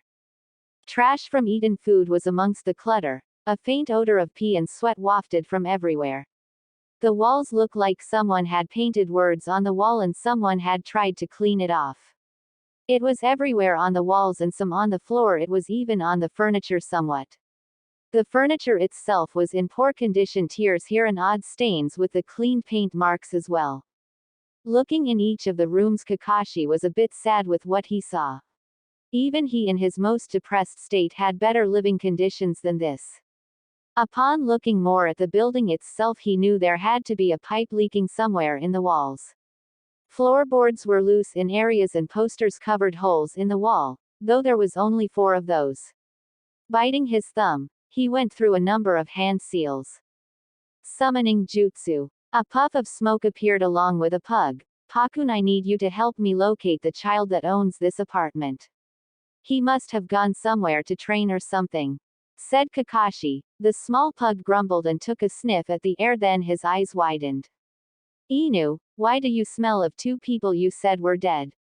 Said Pakun, who turned fully to his summoner, remembering to call him his Anbu name when he was dressed in that uniform. Not now, it's not safe to speak of it. I'll show you and the others later. Now can you lead me to Naruto-kun please? Asked Kakashi, waving his hand in front of his masked face in a not now motion. Pakun nodded and walked up to the door, which Kakashi opened for him, then locked and followed him back out the building. They jogged down through the village's light traffic that parted ways when they saw an Anbu and his dog coming through. They went into the poorer section of the village 15 minutes from Naruto's apartment, straight into a rundown park. They slowed down to a walk and looked around. Pakun's nose twitched as he walked over to a grouping of shrub that looked as if someone either fell in it recently or as if someone had tried crushing it. Kakashi made a wait hand motion and moved to the shrub, pushing it aside. There lay Naruto with a small blanket covering his chest. Coming closer, he noticed the small blanket had a small lump in it and a tiny black head coming out from under it. Kakashi smiled behind his mask and reached out to pet the kitten and gently bumped Naruto's hand in order to wake him. Naruto was slow to awaken, slowly sitting up, holding the kitten still, and cutely rub his eye with the back of his hand, smacking his lips as to wet his lips and mouth. Naruto looked up and noticed the figure in front of him and jumped a bit, falling back with a squawk. The poor kitten was saved from the fall by Kakashi grabbing in the blanket and its bundle within. Kakashi took a few minutes to inspect the kitten in his hands by removing it from the blanket. To say he was impressed with the bandaging was an understatement. It was good for a field dressing, but the kitten needed real treatment by the looks of it. It wasn't moving right and a faint odor of illness reaching his nose. What happened to this little guy? After having checked the gender of the cat, who squeaked at him, "It looks well cared for, but how did he get hurt?" said Kakashi, putting the kitten in the basket. He saw food and water with more blankets for bedding in it and pulled the basket closer to him. Some bullies saw him and were throwing him around. His stomach got cut on the edge of the trash can that was broken. They said they were gonna kill it because black cats are bad and evil animals. So, I decked them and drove them off, then took care of the kitten. I can't afford a vet and no one would help me anyway, so I did what I've seen doctors do for humans, though when I asked Izumi-sensei, she said human medicine makes animals sick, so I just been cleaning him with water and new bandage I get from the school ward," said Naruto, reaching out to stroking the kitten, looking worried. The kitten wasn't moving much, only the small rise and fall of its chest showed it was alive. He hasn't been moving much or eating much. I'm worried about him. Do you think if I took him to Gigi he'd get the kitten treated?" asked Naruto. "I can do one better. Let's go to one of my favorite vet offices and have him looked over. I'll pay for it. Can you keep him in your apartment? If not, I think I know a good home for him," said Kakashi, picking up the basket. Pakun did not look pleased with the kitten, but Kakashi knew he didn't need to worry about his dogs around cats. He knew they would be late to school, but he knew Naruto would worry and possibly skip school if the kitten was as sick as he was saying. "I can't have animals in my apartment. Can you really find him a nice home? Do you think they'd let me visit?" asked Naruto, sad he'd be losing his little furry friend while leaving the park to go to the place Inu knew. Pakun led the way, having not spoken to Naruto or even paid any attention to him or the kitten. It wasn't that Pakun didn't like Naruto, it was just that he tried not to unless Kakashi was dressed as a Junin. They walked for a while over to where a couple of clans had lands ran into large grass or forest areas. Aburame, Nara, and Inazuka were to name a few clans. They were on the west outer area of Konoha. They were built so the mountain was a natural wall against enemies, yet leave them open and wade areas. The three large clans in a way shared the forest. Nara guarded their deer with the help of Inazuka, who often run through the woods picking up scents and keeping bad or dangerous animals at bay by marking the area, even going so far as to help in medical support with the Nara for the deer. Aburame's bugs helped keep the flora healthy and bad bugs away from the deer. It worked for all parties to share the large area and work together, then not to and fight. Yes, the Inazuka were a bit wild, but they were very loyal to friends and family. Everyone in the village was basically a small part of the pack in their opinion, shinobi or villager. As long as they were loyal to the home and Hokage, they would be protected. Kakashi knew no matter who brought them a pet, they would care of it. Even better yet, Tsume liked Naruto. After a few years and nothing happening, she believed that the Yondaime did a good job. After Naruto found out how to prank, it was even intriguing and funny to hear tales of the child. If only the smell of the fox wasn't so strong on the kid, she could have taken him in, but she was afraid some of the wilder members of her pack might have attacked the poor kid. It was the main reason she didn't offer to adopt the Naruto. Most dogs would think they had a fox and try to hunt him at every chance possible.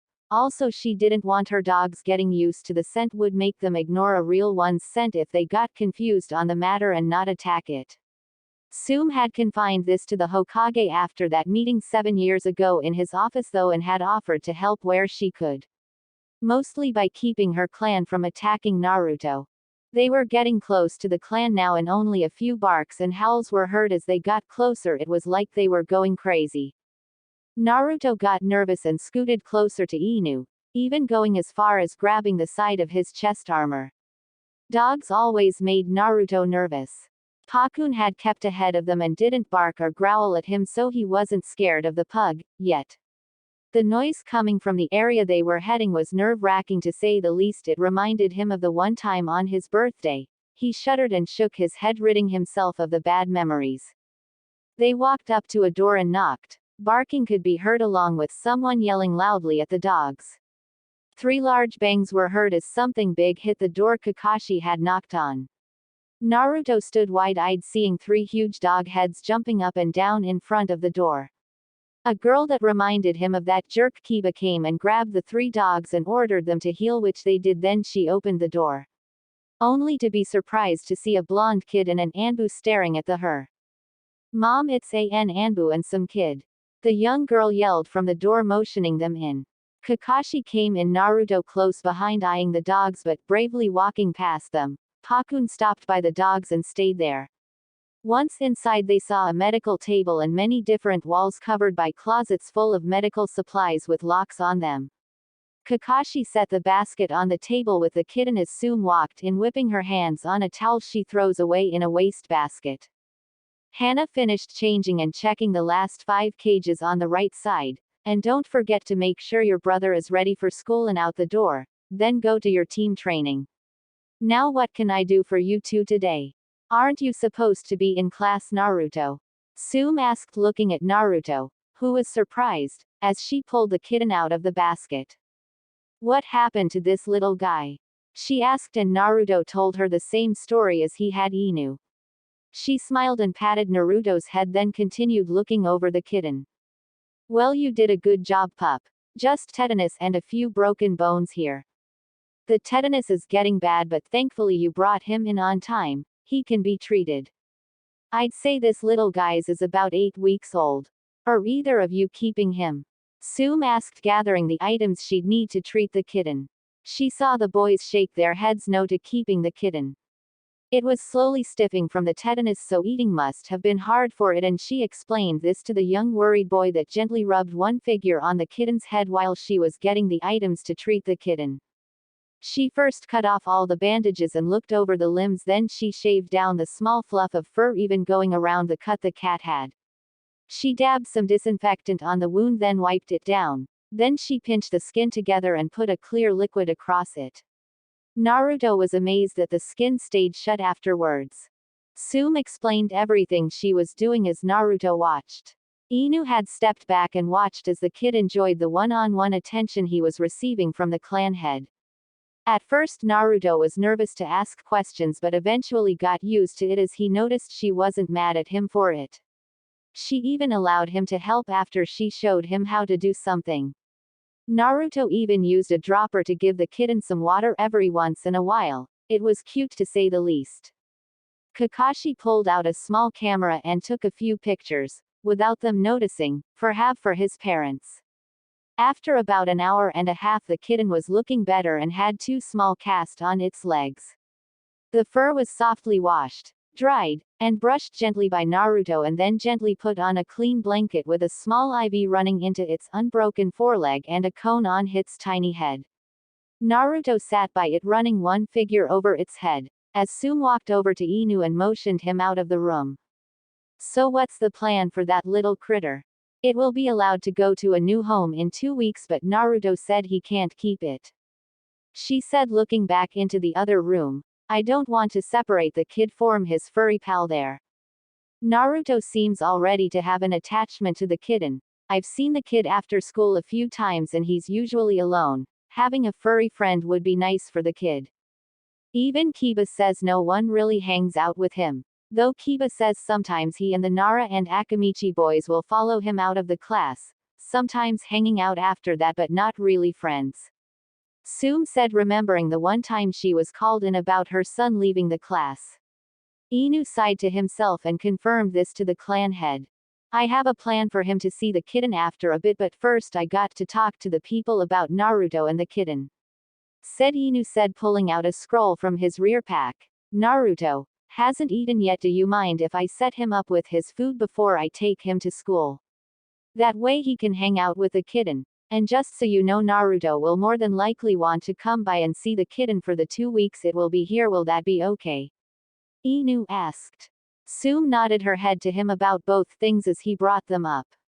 Inu walked back into the room, unrolled the scroll and pushed a little chakra into the seal, and out popped a spread of 4 toast with light butter, some jelly to the side in a small dish, 6 sunny side up eggs on a plate with scrapple, hashed potatoes and crispy bacon. To the side was a peeled orange and cut up apple with a small carton of milk and orange juice. Naruto's eyes just about bugged out at the sight. mouth drooling. Inu set everything in front of Naruto and put silverware out as well. Eat what you can, Naruto. Someone has made you 3 meals and some snacks for the day. They will meet you at a later date. And yes, the food is safe, no need to worry. Inu said as Naruto poked at it, making sure it was okay. The young boy nodded and picked up his chopsticks, said, "Thank you for the food," like his Gigi taught him, and dug in. Manners, Kakashi noted. Naruto would need to be taught them. The list of things was growing on what Naruto needed to be taught. Minato and Kushina disliked that Naruto was so far behind other children, even the others in the orphanages. This just showed Kakashi again how much fear can get people make poor choices. Naruto finished his food in record time, only needing 45 minutes to eat the entire thing. The plate even looked licked clean. Naruto was patting his belly happily while finishing the milk carton off, having already finished the orange juice. Kakashi was surprised at how much this kid could eat, though he probably shouldn't have. Kushina could pack it away, and it seems her son could as well. Poor Minato-sensei will have one hell of a food bill as Naruto grows. Young boys already eat a lot growing up, but an Uzumaki boy must eat 3 times that amount. Kushina said it had to do with their denser chakra in order to use their ability depending on which line of Uzumaki they come from.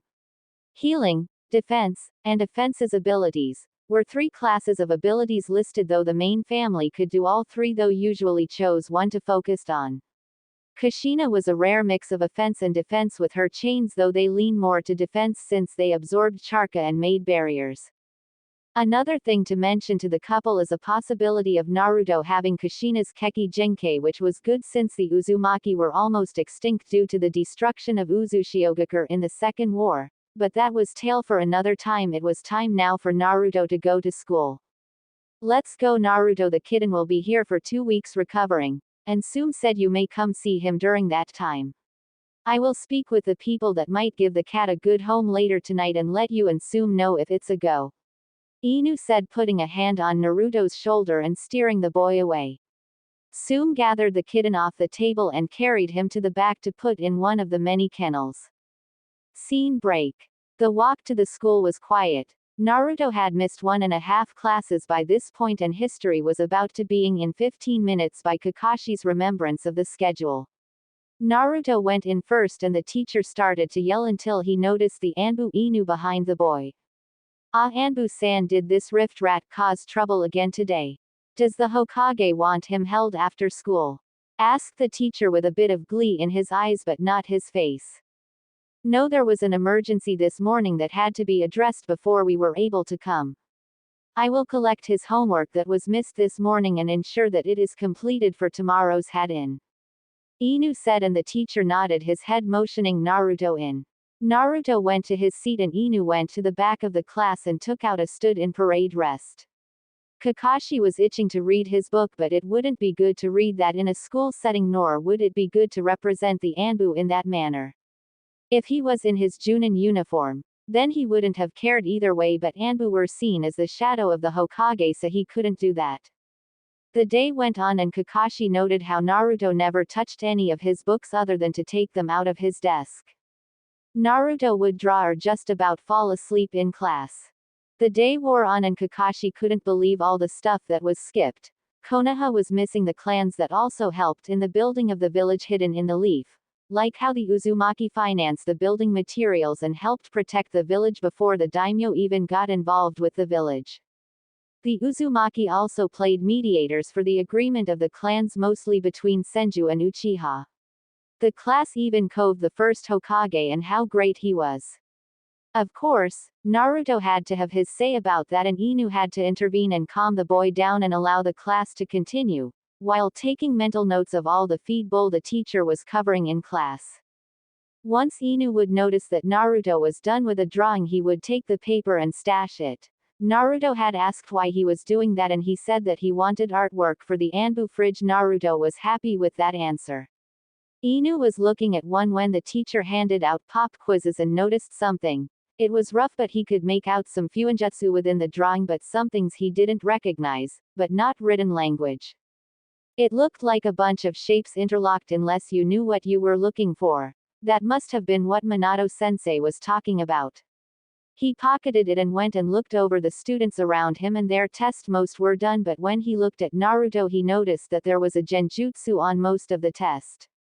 But the worst part was that Naruto only had his name on it. Only that, and even then, his last name was spelled wrong and the writing sloppy. Like he wasn't used to writing actual words or was unsure and made it mess to seem like it was just slopped and not wrong. He picked that paper up too when the teacher started to collect the pop quizzes, and asked for Naruto's test from Inu. The teacher was not happy when he was denied and told Inu that Naruto would receive a 0 for the quiz then. The Hokage will be with you about the quiz once he gets done speaking with my charge Chunin Shibi. Naruto, please come with me now, Inu said as he started walking down the steps towards the door, stopping to pick up Naruto's books from his desk as sealing them away. Naruto hung his head thinking he was in trouble for the test. The teacher of course followed and tried to make Inu give him the paper again, along with the books, but Inu kept refusing. Shibi got so desperate he lunged at the Anbu and was face planted into the floor by Inu. Before he knew what happened, the students were shocked and the assistant came up to try and help Shibi. Naruto was a bit shocked but then was asking Inu to show him how to do that.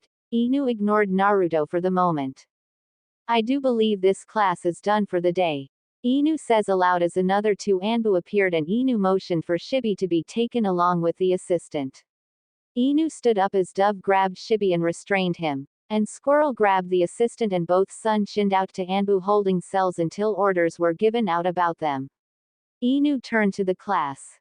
Until your homes receive notice your classes will be cancelled. You may leave once we are gone, Inu said as he put his hand on Naruto's shoulder as the kid kept begging for Inu to show him that move. Even going as far as to use his baby blue eyes on Inu, to which he gave into. Inu said he would later if Naruto behaved until the weekend. Naruto cheered as they left to go see the Hokage. The class cheered in the background and started leaving to go where they wanted.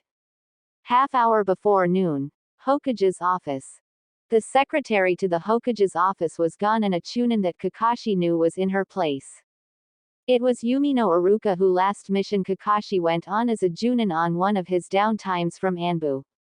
Iruka had a hard time and asked the Hokage to be reassigned as a teacher, but for the moment he was in classes on how to teach and deal with students both civilian and clan type.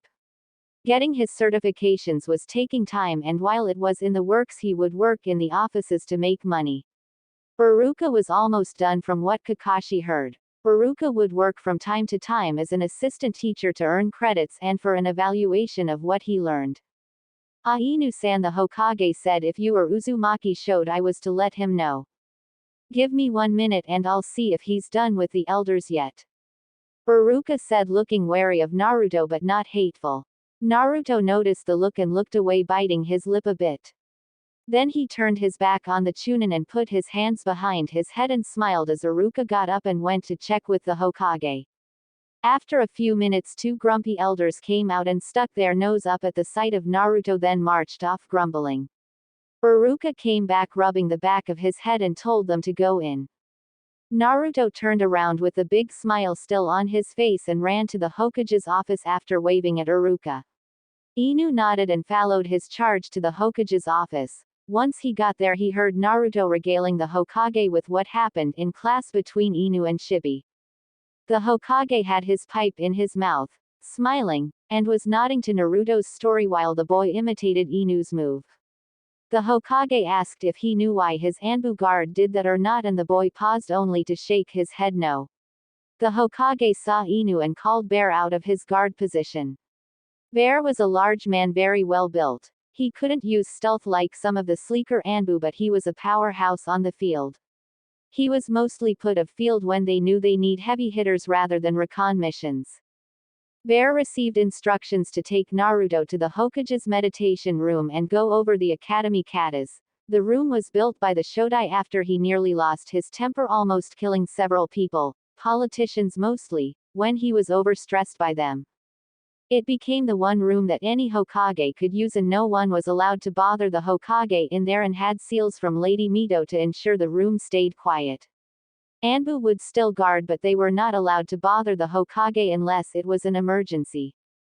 The Anbu would bring him whatever was requested and then disappear. They would only bother him if someone requested him, and if asked would explain why and to return to said person with the Hokage's response unless the Hokage left to do so himself. Naruto had spent time in there before and was allowed to enter as he pleased since the Hokage enjoyed his time with Naruto often. The boy was one of the Sandame's favorite people and most entertaining, though if Naruto was brought in after a prank, the only thing told to the Hokage was the prank and the boy dropped on the floor either tied or with him laughing his butt off at the situation. He would tell the Hokage the tale with such happiness that would uplift the Hokage's spirit and receive a light warning or punishment. Now with Naruto contained, the Hokage turned to Inu and asked for a report.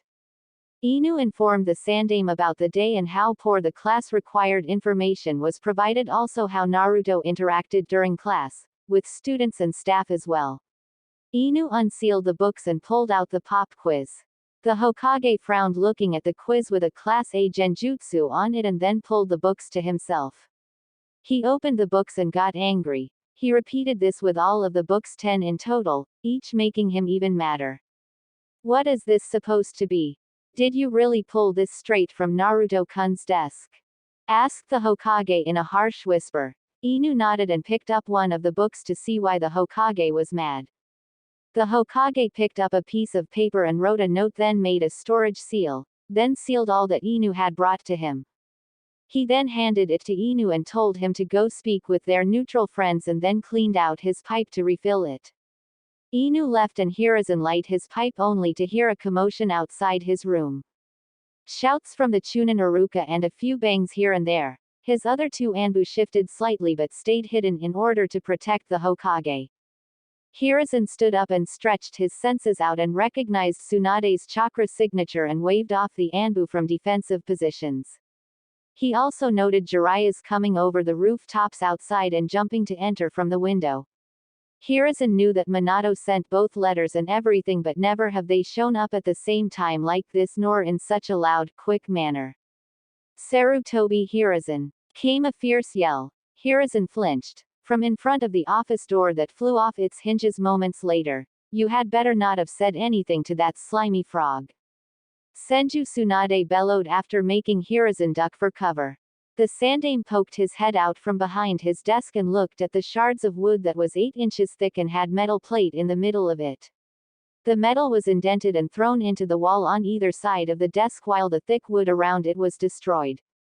Jiraiya was heard yelping just outside the window that had been shattered after he had just opened it. Ah, Tsunade Haim, what has you so upset? Asked the Hokage, and Tsunade showed him the letter that was sent. Her fist was clenched and shaking in fury that was just barely contained. Tsunade, I need you to return immediately. There is an important matter that requires yours and Jiraiya's attention. If you do not return, I will tell Jiraiya everything you have kept from him and announce it to the public as well. You have 1 week to be back, if not then everything comes to light, and you will be announced as a missing nin. Signed the Hokage, Sarutobi Hiruzen. Hiruzen's sweat dripped at this, wondering how he was gonna get out of this one. He turned to his other student that had finally managed to enter the room and was trying not to incur his teammates' wrath but looked just as mad as Tsunade coming in. If the KI was a telltale sign of anything. Jiraiya-kun, may I see your letter please? Asked Hiruzen, to which he received an angry nod and a mumble of his godson better be safe. Hiruzen could feel the killing intent coming from both of his students and could not decide which one was worse with it. Jiraiya, you are needed here ASAP. The council has found a way to have Naruto-kun put to death and I cannot stop them. Drop everything and come here immediately. I can probably stall them for a week at most. ABSALUTLY, no research trips. We have no time for it. Hiruzen Sarutobi. What were you thinking, Minato? They might just kill me for these false letters. Got to think fast. Thought Hiruzen, trying to figure out how to keep his two students from trying to kill him or the council members. As if on cue, Naruto burst out of his meditation room and then froze, feeling the killing intent. Hiruzen thanks any god that could hear him. Both Jiraiya and Tsunade turned their heads at the boy's entrance only to see him pale and fall to his knees gasping for breath while shaking. Tsunade gasped and the key dropped right off as she reached for the side of the desk to steady herself. Jiraiya went over to the boy and picked him up, checking him over.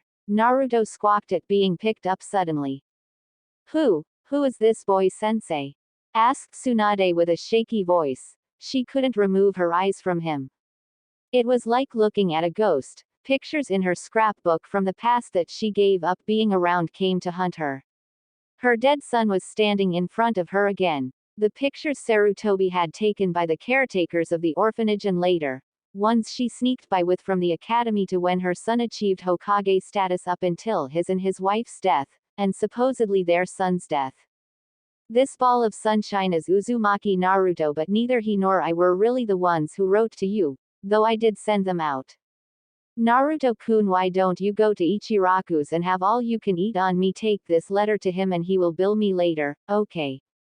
Naruto wiggled his way from Jiraiya's arms and ran to get the note from the Hokage while giving him a hug, then yelling his pleasure at being able to eat until he dropped. He was gone so fast all that was left was a trail of dust and protesting office workers. Is that wise? What about the council, sensei?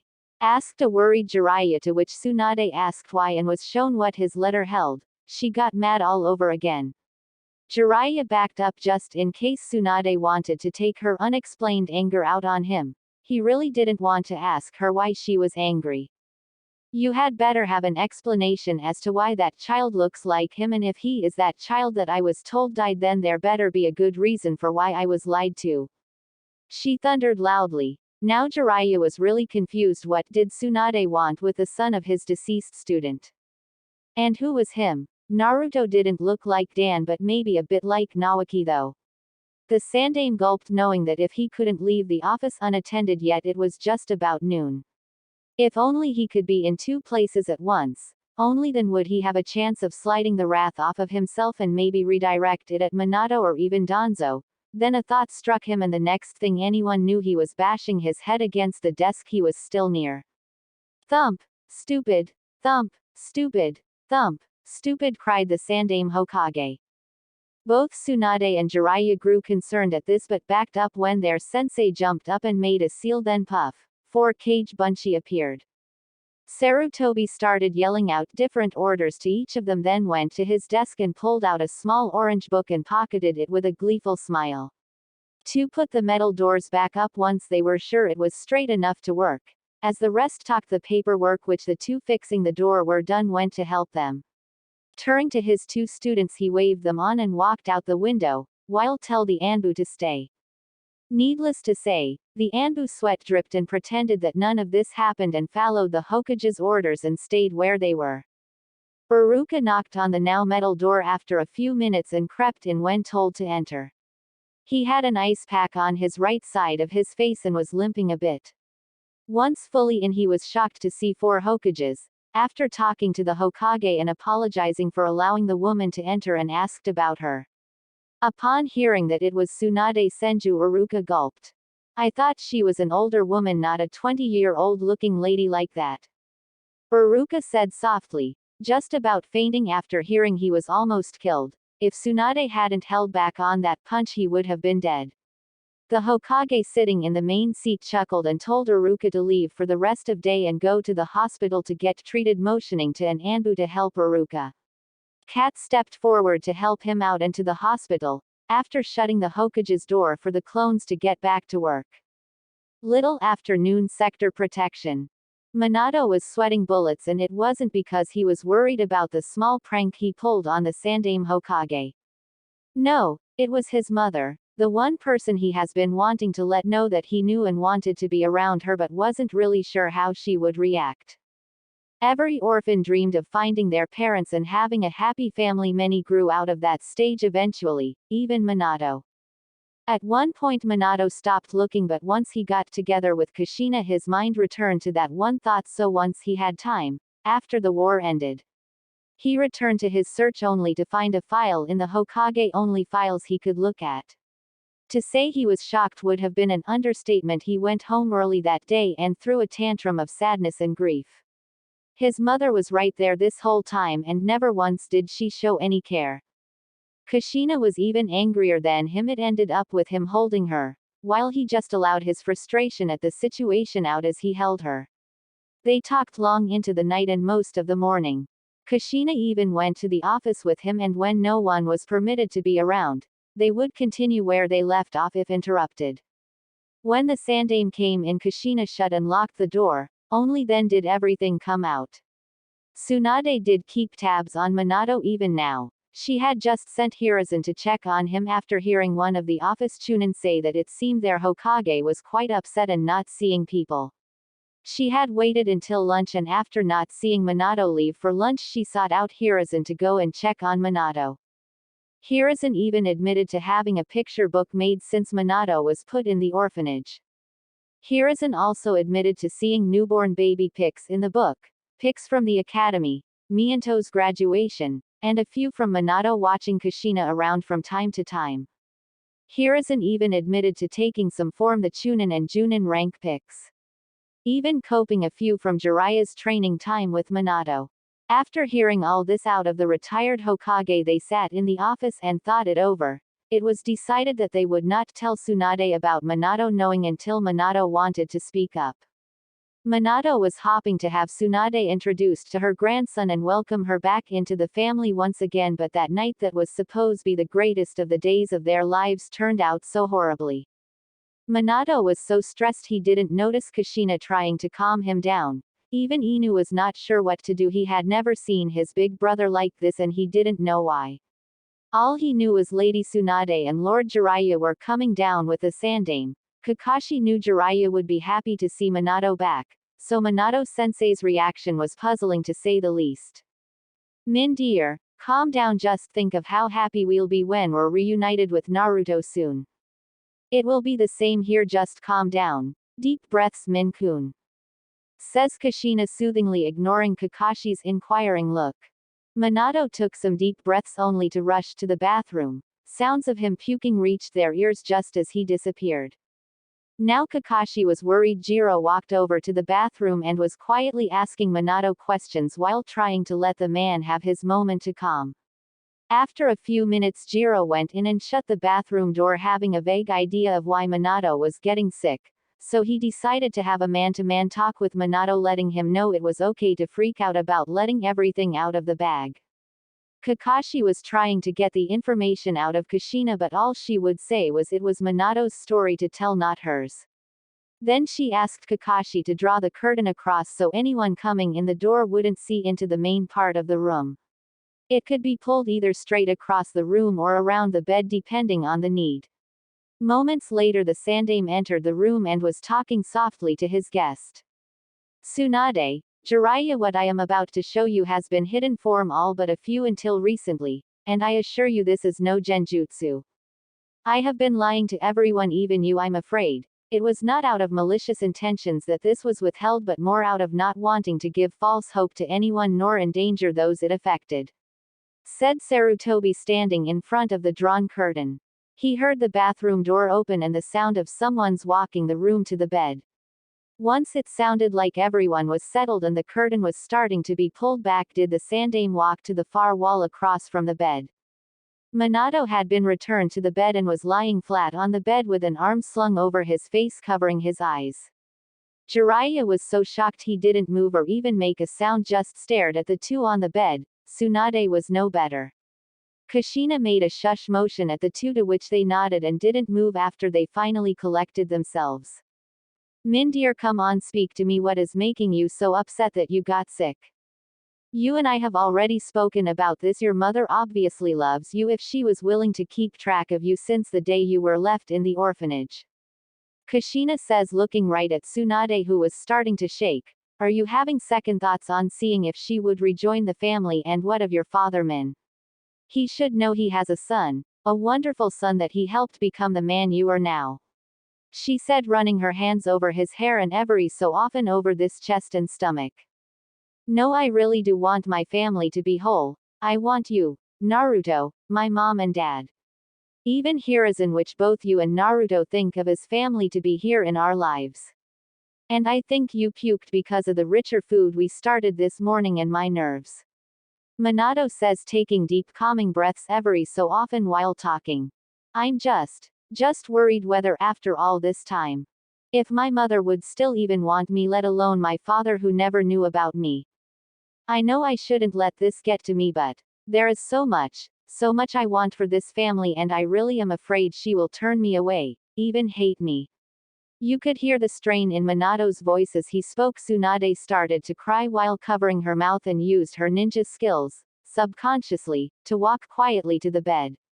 Minato's chest was still taking heaving breathers as he tried to calm himself. By the time she reached him, reaching over, she yanked him up and wrapped him in her arms as she sat him in her lap as she sat, holding him as she did when he was a babe, holding with one arm on his back and the other over the shoulder and hand on the back of his head, pressing him to her chest. No, my little Min, I do love you, but I couldn't put you in danger with being a Senju. Our family is cursed. We were being killed off one by one and I could not risk you, not with the war getting worse, then later Nawaki dying. I was afraid you would hate me after finding out that I had left you alone all these years. I'm so sorry, Minato. Tsunade said as tears streamed down her face. She crushed Minato's face into her massive bosom and buried her face into his golden locks. Minato was tense at first, but then wrapped his arms around her while trying to get his face to her shoulder and failing. After a few, he couldn't breathe and tried to pull away from Tsunade's grip, which was steel in strength. Kushina ended up having to pry him from his mother's grip by yanking on Tsunade's hair and getting her attention. Ops, sorry Min, I forget my strength sometimes. Tsunade said, blushing. Minato's face was red due to lack of oxygen. After a few minutes he regained his breath and returned her hug in a gentler manner. He saw over Tsunade's shoulder that Jiraiya was scribbling like a madman in his little notebook and chuckled. Mom, I think you need to tell Dad about me, it's only fair. Minato said, pulling back to look at his mother in the eyes. She was cringing. Or I can do it if you want. Tsunade nodded and Minato turned to his sensei. Jiraiya sensei, I'm really glad to see you again. But please put your perverted writing away for now. Sensei, years ago during the war you and your team almost died in an ambush. Both you and Orochimaru were hospitalized. You were released a week later on light duty and Orochimaru would be in there for a while yet. Mom was having a bad time accepting the fact that Orochimaru almost killed you or left you for dead. She was scared of him. You both went out drinking and got hammered. The next morning you woke to a bed thinking Mom dropped you there and left you, but really you both slept together, resulting in me. After she found out she was pregnant, she supposedly took a mission away from the team for 2 years and returned after I was a year old, then left me in the orphanage. Only your sensei Hiruzen and Nawaki knew about the whole ordeal. Any other details you will have to get from Mom. When me and Kushina knew about you being my dad, we wanted to make sure you were included in the family, thus making you a godfather to your own grandson was a perfect excuse. So, that's as much as I can say, said Minato in a bit of a fast-paced manner. Getting nervous as Jiraiya's head tilted down and his bangs covered his eyes, he walked up to the bed not saying anything. Tsunade removed Minato from her lap and looked at her teammate. She opened her mouth to speak only to have it forced shut as Jiraiya backhanded her across the face. I love you, Tsunade. But I am so angry right now. How dare you? How dare you keep the one thing I have always wanted away from me? Yelled Jiraiya, finally looking up. His face looked a cross between ultimate betrayal and anger. He turned on his heel and walked back out. I need some time to get my thoughts together and maybe pay my godson a visit. Was there any truth in that letter I was sent, or was it just to get me here? I'll see you later, son, said Jiraiya, tearing up but not crying yet, to Minato, who had a small frown on his face but nodded in understanding. No, Dad, I wrote it to get you here. Same for Mom, I was kind of pulling a prank on Sandaime-sama due to some things we can talk about later. Sorry, Dad, said Minato, looking like a kid caught in a cookie jar, rubbing the back of his head. Jiraiya walked over to Minato, ignoring Tsunade and hugging Minato, which was returned by Minato. I'll look out for my grandson. And don't you worry none, I may be angry now, but once your mother and I talk, everything should be worked out. Maybe not the way you would like, but at least taken care of so we can sort of be a family. Know this, I'm proud of you and love you as a son. I won't say anything to him about you until I have the full story from you and know what's going on, said Jiraiya, giving on last squeeze before he went to leave again. Sarutobi sensei, you and I need to have a talk later, you're not off the hook either. With that he left room, which had gone quiet. Kakashi was stunned by what he seen and heard. Never would he have guessed his sensei and brother figure was the son of two heroes and legends. Even more surprising was that Jiraiya was not in the know about being a father, but his reaction was even more of a shock. Never in a million years would he or anyone in this room believe that Jiraiya would ever lay his hands on Tsunade in that way, though none blamed him. Kakashi watched as Minato talked softly to his mother, who was crying in grief at what just happened. Maybe now she would give Jiraiya a chance he has always wanted. Minato talked with his mother for a while. Eventually they got into talking about Kushina needing surgery and hoping that she would perform the operation, which led to her admitting about her fear of blood. They spoke about it and were thinking about how to get around that. It got to the point that Tsunade said she would work her way back to the operating room by working in the hospital and turned to Jiro to discuss this matter. She said she would also up the chances of success by doing more research after having examined Kushina for herself. While it wasn't going to end Kushina's career as a kunoichi, but it would be a while until she would be allowed to perform her duty to the village. Minato said it was fine and asked if Kushina wouldn't mind being his secretary, which she didn't, for a while, since he wanted the family to be together until Naruto graduated anyway. This just would work out for all involved. Of course it showed he was a pervert with the expression he had on his face, though at least it was toward his wife only when he perverted. All Kakashi could think was he hoped no one walked into anything and made a mental note never to touch anything in that office once Sensei was back, and to warn fellow Anbu. They stayed in that room talking for a while until it was late and arrangements were made for where everyone was to sleep or stay. Tsunade was about to leave and get a message out to Shizune about the new arrangements. She had left the poor girl in the dust getting here to shut Hiruzen up about Minato. Before she left, Minato held her back as both Inu and Hiruzen left, making plans to get Naruto's files and academy fixed for the students to return to class. Anbu would fill positions as normal teachers in order to see who was being falsely passed and what really was going on in the academy. Minato thought that the civilian council may have been taking liberties with the system, and the only way to fix that is to have some unknown Anbu act as underappreciated chunin that they think will bend to their will. Also, to see what else was taken out of the curriculum nowadays. Naruto would be fine since Jiraiya was gonna hang out with him. Hiruzen would stop by his house to pick up something he has been trying to get done off and on for years now. A present he couldn't wait to complete for Minato and Kushina, and now that Tsunade and Jiraiya were back they might like it as well. He had to also get the pictures of Minato and Kushina he had taken every 6 months of their stay, along with brief reviews of their health, to Tsunade for her to put in her scrapbook. Their recovery would be something she would want to celebrate. Having the Cage Bunchy helping out in the office would now make time, and he planned to be in his meditation room for as long as it takes. With Minato and Tsunade. Jiro, would you mind if Mother and I used your room next door for a bit of privacy? I would like to speak to her alone if I could. Asked Minato, looking at the male doctor that was getting Kushina settled back into the bed correctly without agitating her back any after having been examined by Tsunade. Jiro nodded as he continued with his work. Minato waved off Tsunade's hand for help as he carefully got up and slowly walked to the door hidden in the back corner of the room that led to a small sleeping quarters and office that was there. Once there, Minato shut the door and handed Tsunade a slip of paper with Fuinjutsu written on the paper. After instructing her how to apply it and how much chakra to put into it, the room was sealed off from the other room. No one could hear what was about to be said. They sat down, Tsunade on the edge of the bed and Minato in the office chair. Minato looked his mother in the eye before he began. Look, Mom, I have something you need to hear and I want no interruptions from you. Minato makes sure that Tsunade was looking at him and waits for her nod to continue. As much as Jiraiya-sensei plays the perverted fool, I have to say that in all the time I spent being trained by him and later working with him, he never once slept with anyone. He would pretend to fall asleep after being drunk off his, and once the woman would either leave or fall asleep, he would get back up and either clean up or write.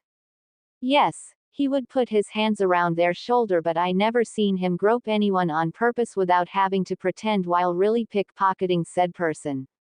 I confronted him one time about this, and you know what he said.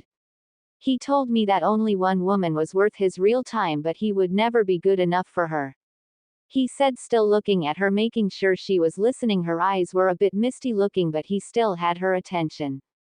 He said a lowly orphan with nothing to offer her was never gonna be good enough for her, and the most he could do was keep her safe and let her be herself.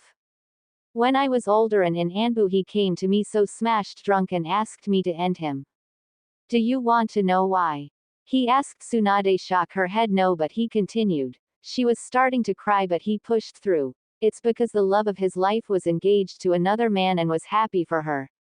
But he was afraid that he was gonna ruin her happiness out of jealousy and anger. He wanted you to be happy and free. After he slept off the alcohol, he wasn't much better, and I was afraid for him. He left for just under 2 years after promising not to deliberately kill himself. He came running back when he heard the news of Dan being killed and made a week-and-a-half trip in 4 days only to comfort the woman and then collapse when she after went home to be alone for the day. He hadn't slept, eaten or anything for those 4 days because he knew she would need someone to help her.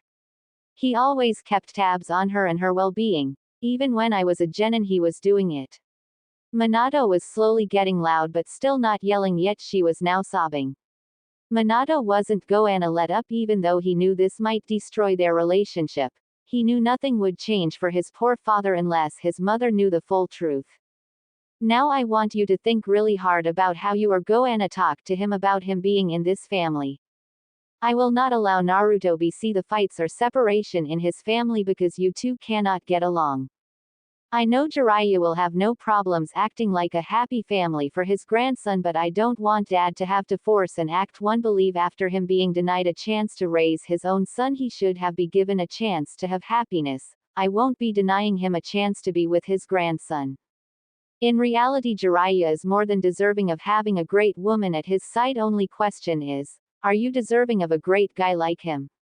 Minato got up and steeled himself against his mother's sobbing tears as she sank to the floor, as he slowly walked away. Then he ripped the seal off and left, shutting the door behind him. Minato leans back against the door, fearing he may have just damaged his relationship with his mother by speaking to her like that. His knees gave out on him and he sank to the floor as Jiro came over with a wheelchair and helped Minato up and into it. Jiro then wheeled him over to the bed which Kushina was laying in waiting for him. Once Minato was situated into the bed, he rolled over to his wife and held her tight and kept say thank you to her in whisper. Thanking her for her love, care and family, for being supportive of him and pushing him to get his family back, for having Naruto and continuing to live with him after all that had happened. Kushina whispered back to him her love and thanks as well, along with reassurances of things getting better in time. It was hours later before Tsunade came out of the room. Both Kushina and Minato were asleep, with Minato cuddled into Kushina's side since she could not move with her back. Tsunade came up to the bed and fixed the covers over the two, kissed Kushina's forehead, then walked around to Minato's side and sat down. Brushed his hair a few times before leaning over and kissing his cheek. Since his head was buried in Kushina's side, it was easiest to get. Minato mumbled something sounding like, "Mom," and smiled in his sleep. She smiled and went over to poor Jiro, who fell asleep in his chair, and put a blanket that was on the side table by him on him. Then left to go to the apartment Sarutobi-sensei told her to go to after handing her a key earlier. It was 1 a.m. at this point and she was beat and still needed to make that letter to Shizune with her summons help. She left the room, dimming the lights on the way out and making sure the security was in place as she left.